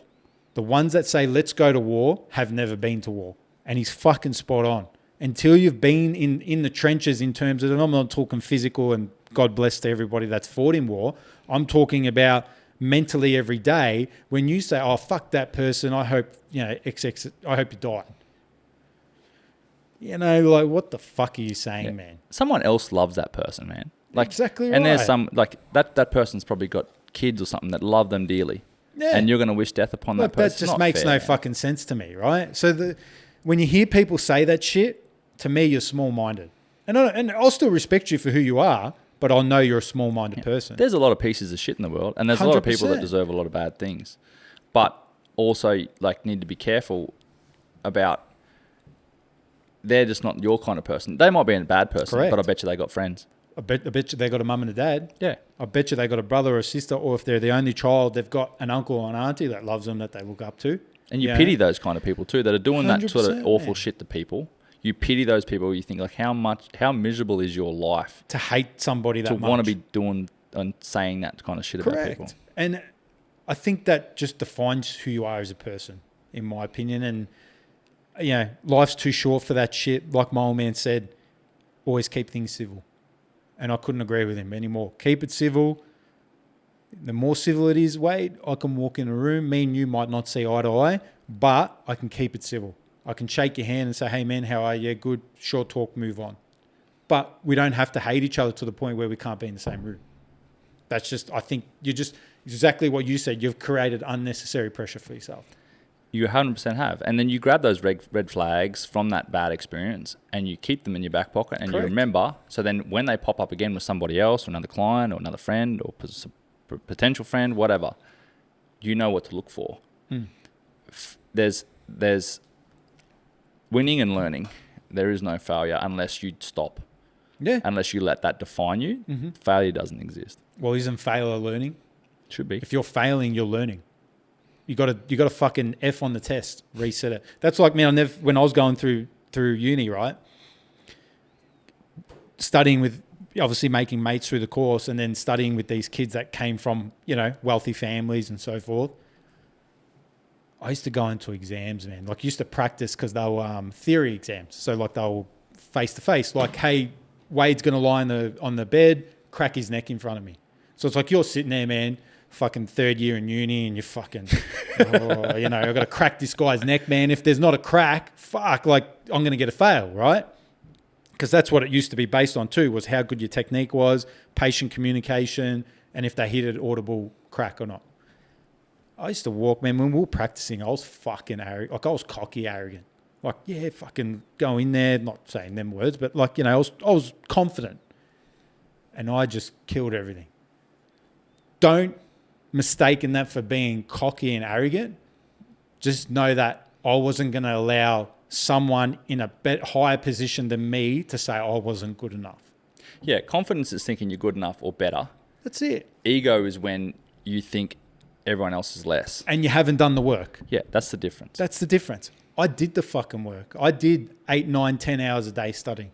And I knew that I would go in there, and confidence can throw people off, man. When you go into an exam and you're confident, the fucking examiner's like, fuck, I can't get him. He's not vulnerable. Like everything I'm throwing at him, even though he might not answer it directly, he's throwing it off and answering it a little bit differently. And how you got to, it's me versus you in the room. So if I'm answering everything you're giving me, but I'm also doing it that good that you feel like you're wasting your time and you're thinking, fuck, I should have been done with this cunt fucking 5 minutes ago. He's answering everything. You're wasting your time. They get frustrated. And I worked that out over time. And I thought the more confident you are, the less vulnerable you are. And the less they'll attack you. It just is another one of those 1%ers. You control that. 100%. You control one of the variables. And it puts you in better stead to get what you need to get. 100%, man. It's interesting. Yeah. Let's touch on cod fishing for a bit because we haven't really talked a lot about fishing. And I'm super interested in that. What do you want to know? Oh, I'll give you a bit me of all juice. the secrets. No, I'm just keen to see, like, your journey with it all. Yeah. Obviously, you cut your teeth in the local lakes and dams and stuff around here. Yeah. What made you pursue Murray Cod in the first place? Is it just because they were available in your local area and they're endemic to Australia? Yeah. I fell in love with them from a young age, as I spoke about before. But the fact that they get so big and fat would be probably the most attractive thing. They're apex predator. You know what I mean? Like chasing something that was an apex just sort of didn't resonate with me as much. So being an iconic Australian fish, there's a lot of history there with, you know, Murray Cod being in the Murray River. I was always attracted to that. And I remember as a kid, man, I was addicted. Like I was like, fuck, I'd be looking at a snag and I'm like, what lives in there? I just wish I knew what lived in there, you know, and I always just imaginated that it was this big, massive cod, right? And I remember fishing waterways where there was no big cod, but I had the aspiration that there was big cod in there. So for me, yeah, I think the Australian heritage and being such an iconic fish that there's nowhere else in the world probably drew me the most towards them. And just how hard they were to catch, man. You know, like it's like mulloway. People are so attracted to them because they're so hard to catch. And they're beautiful, man. Beautiful. I've never caught one, so I can't. I mean cod, but both. Yeah. Yeah, cod are beautiful, man. Cod cod are so special. Like, there's something about them in terms of being camouflaged with their pattern. I don't think we know enough about them, if I'm honest. Hats off to fisheries, but no disrespect, I still don't think they know enough about them, which is good because we need to continually learn. But I really think they're a special fish because they've been around for such a long time. You know, you talk to people in their 80s, 90s, and they talk about fishing back then for Murray Cod. You know, it's just there's generational stories, you know. Used to eat ducks off the top of the water. People talk about hanging dead kangaroos over trees and the maggots would fall in the water and the big cod would feed off the maggots. Yeah. You know, like stories like that as a kid attracted me to them. And I remember the first meter fish I caught off top water, it was just like shaking. Like it was just something that still to this day, I remember it like it was yesterday, as they say. So, you know, I remember it's funny you talk about chipping away, and with cod in particular, prior to Live Scope and Copeton Dam, another pinnacle trophy hunting dam. We used to do a trip there once a year, and it was about, don't quote me, I think it was about 17, 18-hour trip from here. So we used to drive up and take the boat and stay there for at least a week and a half. And I remember one trip, all the boys smacked. Like they just got over good. Everyone hit a meter fish, and that was everyone's first meter fish but me. I hit the mark at like 98, and then I had one good fish on top water that I dropped. And I remember coming back and I was fucking like, fuck. I would have loved to have caught, you know, my first meter plus fish. And I remember that couple last weeks I just dug deeper and went back to fishing on the river. And that's when I first caught my first proper giant off top water. And then it just felt like this adrenaline rush that I've never had before. So, you know, that top water eat, it's nothing like anything else. Sort of like a GT, how people can't compare them to anything else in blue water. So, yeah, I think the Australian heritage and how special they are in terms of how hard they are to catch. I think they're probably the most two things that draw me to them. Yeah, I think so. They're probably one of Australia's most like iconic Has sports to be, fish. Hey? Apart from like probably Barra, just because of how it's. Yeah, but you can get Barra in PNG, can't you? You definitely can. You can get them overseas and stuff, which makes it not a kind of diluted. But I think like they're the southern pinnacle of Australian sports fish. Without a doubt. Definitely. And they're just so, because they're endemic, they're beautiful, they're big fish in small systems. Like you can Great to photograph, man. Man, beautiful. Yeah. I reckon the smaller ones are pretty. Like they got sick colours. 75s, 80s and stuff. Yeah. Just quickly, Kyle, can we just check the batteries on that other camera? Just because I'm not sure. Yeah. This is the first podcast that's gone over 2 hours on... Oh, I still got heaps. So this is the first one that we've done that's gone over 2 hours. So I was like... Fuck, I'm talking too much. I just wanted to double check because this is such a good yarn. I'd hate for it to shit the bed. Yeah. So, and they're like, they just photograph so well, and they're big fish in small systems. Like those guys that do a lot of in New South Wales and all that granite country and stuff, and they do all that Amazing frogging. Backdrop, man. Beautiful. Yeah. They got a special place in my heart because I grew up chasing them too, I guess. Have you got any significant, like any special moments that are like embedded in your memory? Doesn't even have to be a big fish. Good question. Oh, yes, I do. So this one's actually on footage. No one's seen the footage. I've actually got video footage of me and my missus. I used to break her balls and say, come fishing, you know what I mean? Like, we'll go, you know, I'll try and get you a fish on the lure. And she's like, no. And then one day she's like, yeah, I'll come.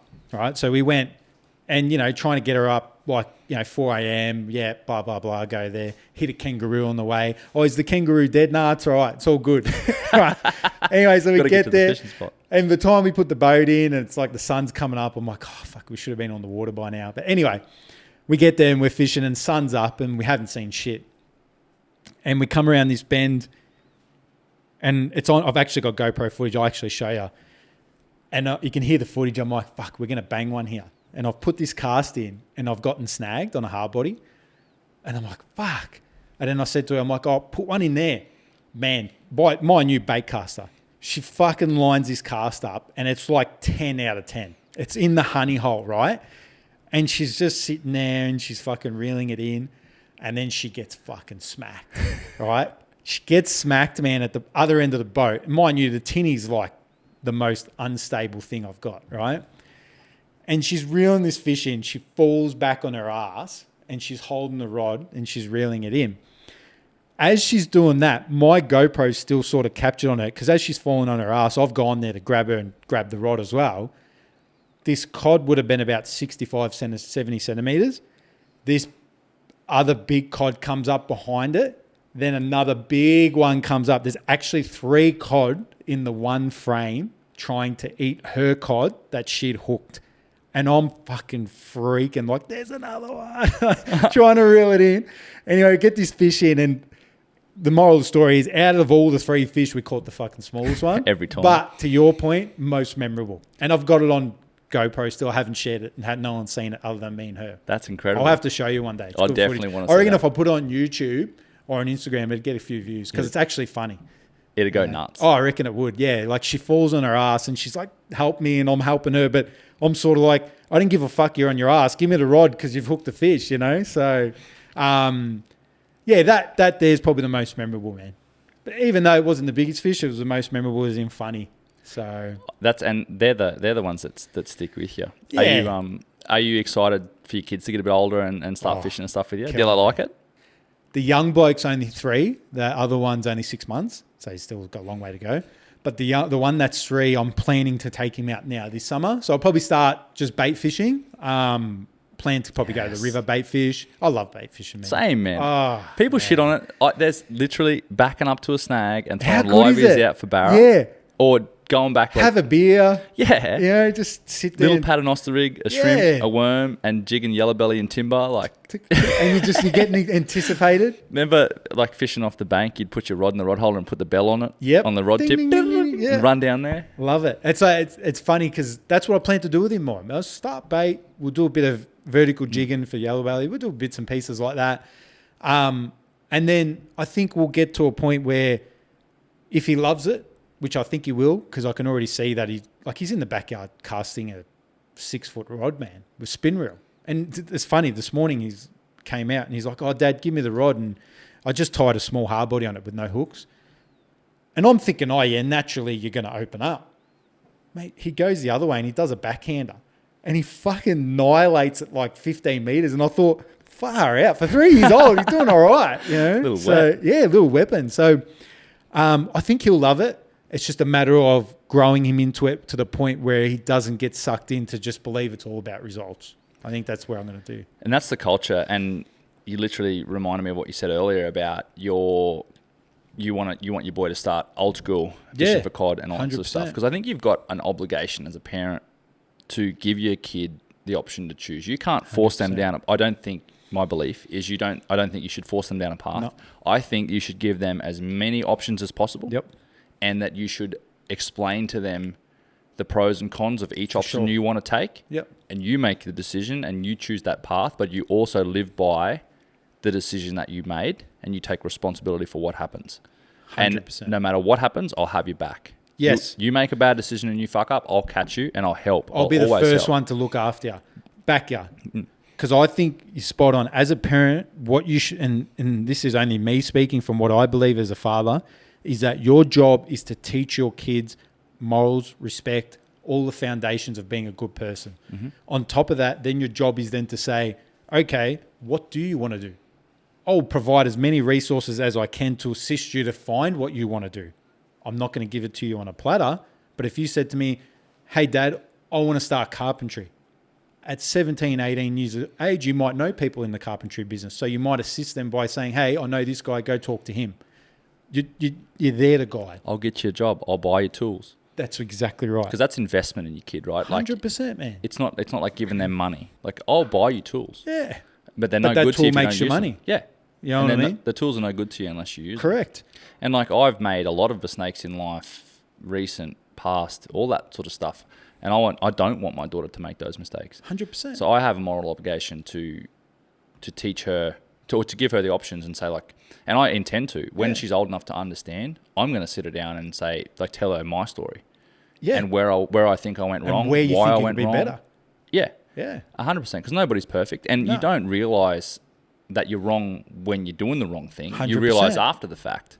And it's, again, acknowledging the fact that you did that and taking accountability and then trying to improve from that point. And it's hard. Yeah. And a lot of the stuff is like extremely difficult, mentally taxing, but you have an obligation when you've got family to be the best version of yourself. Correct. And to make sure that your kids are better than you, are better off than you. Because if my son comes home and I know he bullied someone, I failed as a parent. I need to then take responsibility for that. Not him at 12 years old, 8 years old.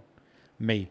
My job is that, like I said to you earlier on before, what is it when you become a man? When you become accountable. So if he's fucking around and bullying people, you're not accountable. You're the opposite to that. So I haven't done the right job. Not my kid, because your kid is a kid. He's learning. They don't know. They don't know. Exactly right. Will they And get they're brutal, man. Oh, fuck. How old's your daughter? 2. Yeah, there you go. Yeah. So I'm 3 and 6 months. She's still there. She hurts Same. my feelings now. Oh, with she'll some tell you shit as she it is. says. Bloody oath. My son's the same, man. Doesn't hold back. Loves his mother because, unfortunately, as I believe this anyway, and people can think differently, I have this conversation with John quite a lot because he's just got a young daughter as well. Like we say, what position do you play? And I say to him, I believe this is where I sit as a father, and this is my responsibilities. And he agrees with what I say, and I agree with what he says. And as really close mates, we have the same beliefs. You wouldn't be close with somebody that didn't have the same beliefs as you. No way. You get attracted to similar people in that sense. So I think as a father, you have to sort of say to yourself, where can you get better? Because your daughter and my sons are only they're only a visual mini you. That's all they are. Yeah. That's and all they are. You are the people that they see the most. 100%. Like I'll give you an example. See this hat? I gave one to my son when I got him done. He seen me wore this hat when I left the house today, and we all got in the car together. He was wearing the same hat. He wanted to be like his dad. I'm proud of that. I'm happy for that. But that was enough to show me that, hey, this kid looks up to me more than what I think. I have a responsibility. I have responsibility. I have accountability. If I'm not accountable for this kid, no one else is. If he ends up going backwards, that's my problem. If he ends up going forwards, that's my reward. That's life, good and bad. Good hand, bad hand, like you said before. Which one do you want to be? So we'll never get it right as father to father, but we'll do our best job. Yeah, you know what I mean? And it's just about, and accountability, it's easy to blame outwards, and it's easy to blame teachers, and it's easy to blame 100%, man. the politics, and it's easy to blame money and jobs and whatever else. Fucking my kid's perfect. Fuck, no kid's No, perfect. no, they're all assholes.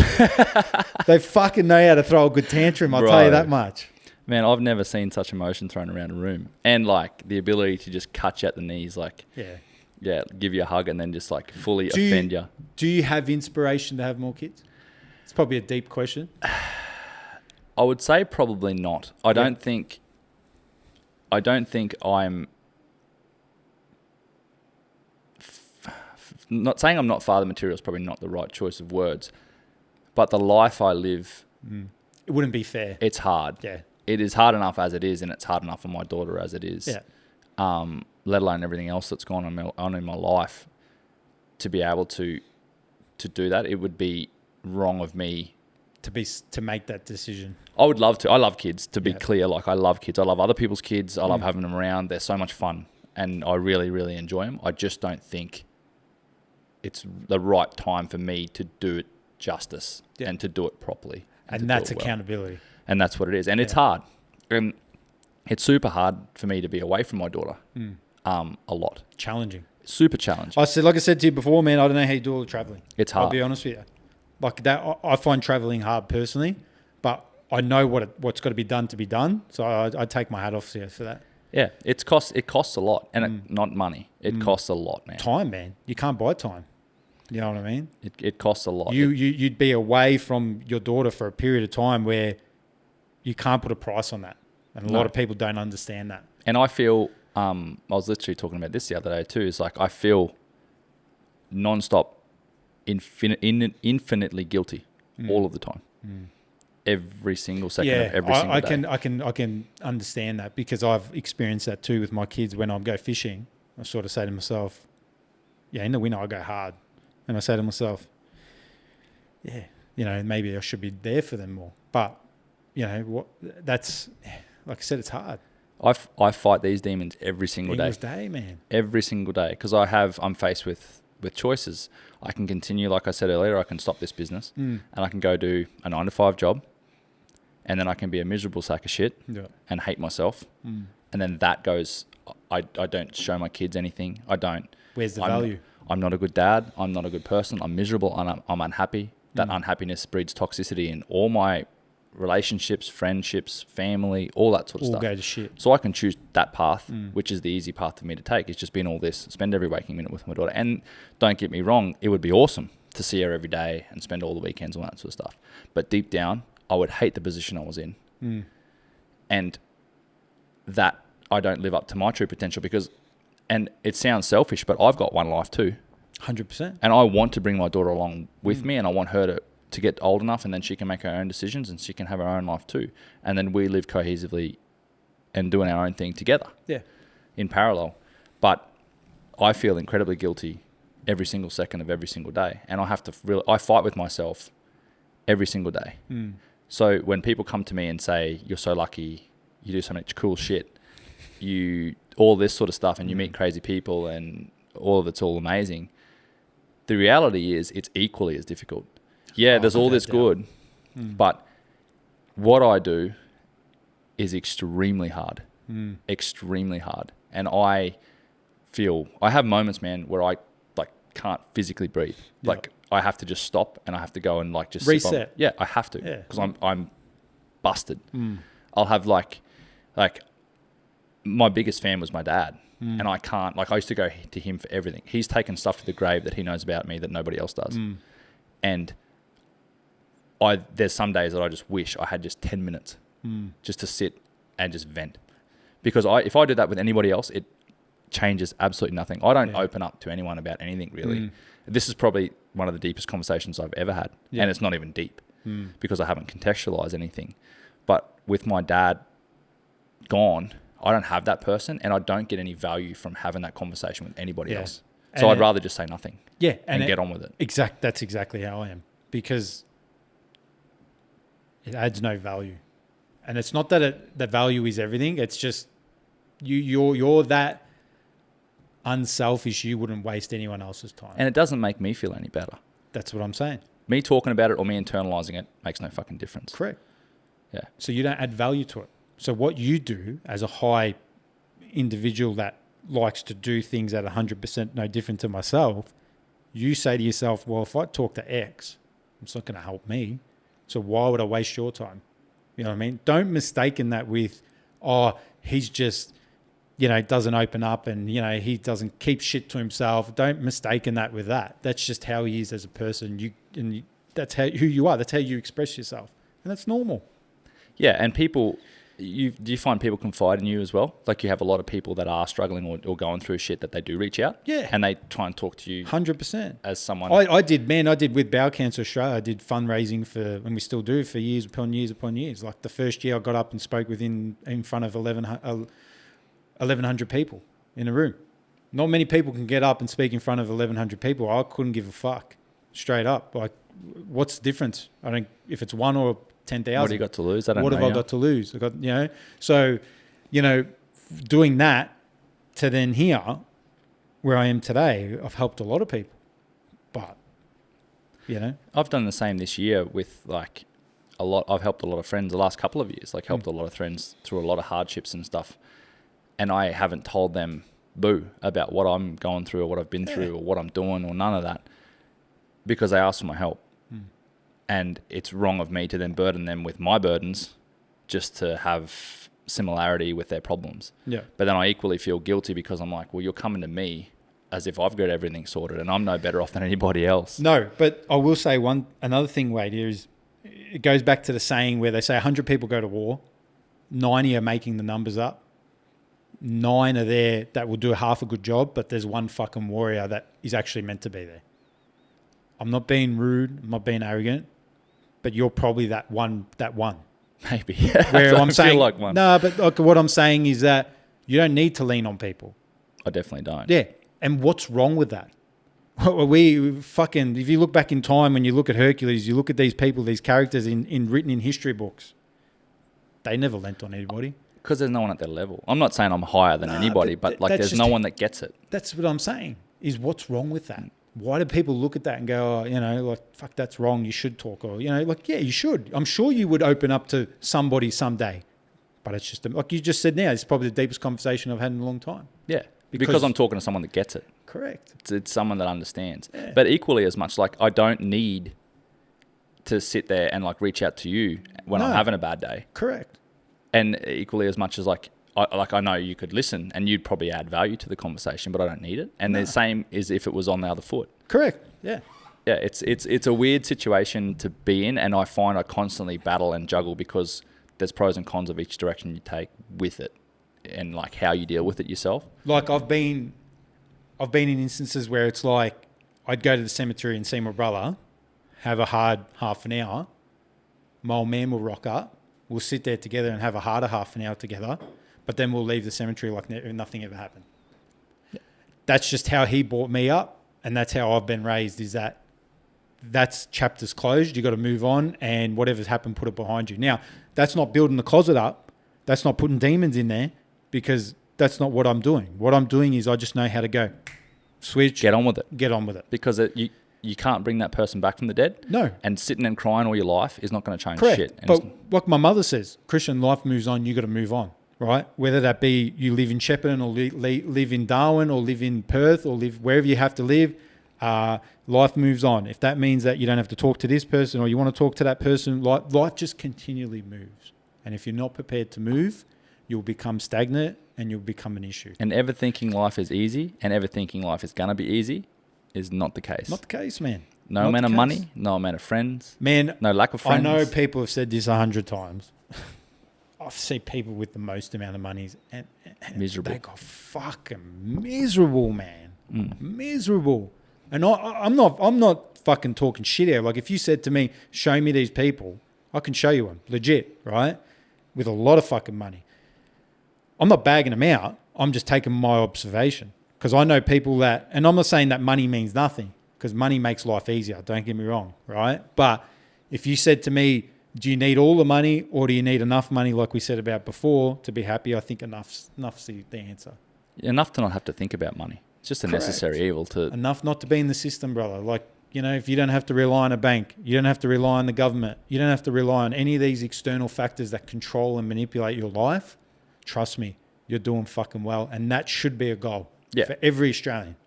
Don't put your hands in the government. Don't put your hands in people that can control your life. You want to be the opposite. And that means having a strategic plan, have a strategic plan. But don't allow people to control your life from the outside is what I'm trying to say. Yeah, and winning at life and succeeding is being true to yourself and being comfortable 100%. with who you are. And everyone's like, I'm not there yet. I don't think I'll ever get there, but I'm going to work towards that. And accepting life is hard and learning from your decisions. I don't think there's any right way of doing it or anything. Life's just fucking hard, man. I've fucked up multiple times. Heaps. I can guarantee you fucked up multiple times. You know, we all fuck up. You learn from it. You know what I mean? Makes you a better person. If you're not prepared to fail, like we said before, you're going to have a hard life. Because I'll tell you right now, you'll die of anxiety or depression before you fail. I can guarantee that right now. Because that's what you just fail every day. And the generations are getting weaker and weaker, I think. I think people 100%. are getting weaker and weaker because they have so much opportunity to run away from things and hide from things and whinge about things and play victim mentality. 100%. And like the victim mentality doesn't get you anywhere. No. Because you still made decisions to put yourself in that position to get fucked. Without so doubt. you have accountability in that scenario just as much as the person who fucked you. Yeah, correct. You were vulnerable. And when you make yourself vulnerable, guess what? Like you just said, you'll get fucked one way or another. Yeah. You know, so you've got to ask yourself, you know, if I make that decision to get from A to B, weigh it up. Don't worry about if you're going to get it right or wrong. Think about what could go wrong and what could go right. That's how I look at it. Not worried about if it's going to work out or not, because I need to make a justified decision of, if it works, it will go this way. If it doesn't work, it'll go that way. What's the chances? Well, you think this, but it's not always going to work. But I'm prepared to take the risk. And you take the risk, you move on. it'll either pay off or it won't pay off, you know. So Business and life are the same. they are. Yeah. We just make it complicated, Wade. I'm telling you, man. That's all we do. Yep. We make it complicated. We think that they're meant to be difficult. We think they're meant to be harder than one or the other. It's the same shit. It's literally the same shit. One's monetized and one's not. That's all it is. Whatever decision you make at work can reflect, you know, where your Every company, aspect of your every life. aspect of your life. Mate, you could run your company on a $10 million turnover, but run it with 5 people compared to 50 people. I guarantee you with 50 people, you're going to have more headaches from a complaining perspective, but I guarantee you with 5 people, you will have less complaints, but you'll be fucking running around more. I just want 5 diehards, man, That's it. that are willing to go as hard as me. And that's like, I don't know if it's 5, but like I don't want many. Yeah. I don't want, My advice would be have less. I don't want a firm. Yeah. I don't want squeens. I want to know every person's name. I want to know their kids. I want to know their pet dog. I want to know what car they drive. I want to take them out to dinner. You want to know the value in that person. Yeah. I want to know real people. Yeah. I don't want names. I don't want resumes. You want to be able to pull up and say, hey, man, let's have a coffee. What's going on? Yeah, I've got a problem. What can I help with? I'm on the same level as everybody else. That's it. I can have any conversation with anyone.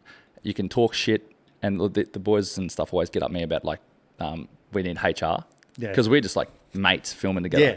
And like, I'd never treat it like, I think they know when I ask for something, like I'm saying I want it. Like it's like I still call the shots at the end of the day. Yeah. But I still allow them to make all their own decisions and all that sort of stuff. And we still talk shit and have a fat time and all that sort of stuff and try and make it fun, talk a bit of crap about each other. And like the moment it becomes more clinical and job-like is when I'll be going like, hang on, we're on the wrong path. You create the wrong environment. Pull it back. Yeah. Because I might as well stay where I was doing corporate Yep.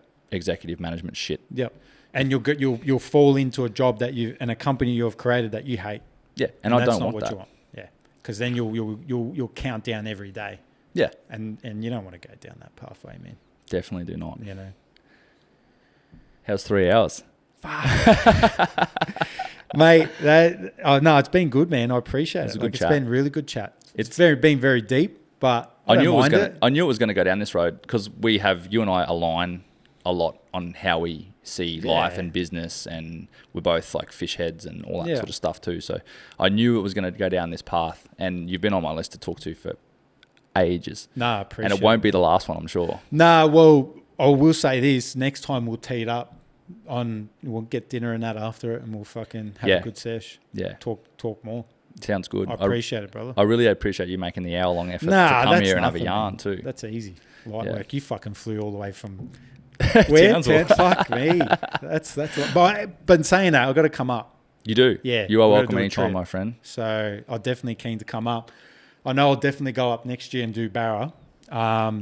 And then hopefully, come up your way a bit more, do a bit more Barra, and then maybe do a hunt or Yeah, reach out, man. My bed and my boat is at your disposal. done. Good For man. sure. I appreciate it. Too brother. easy. Thanks heaps for your time, man. No worries. Thank you. Bye, everybody.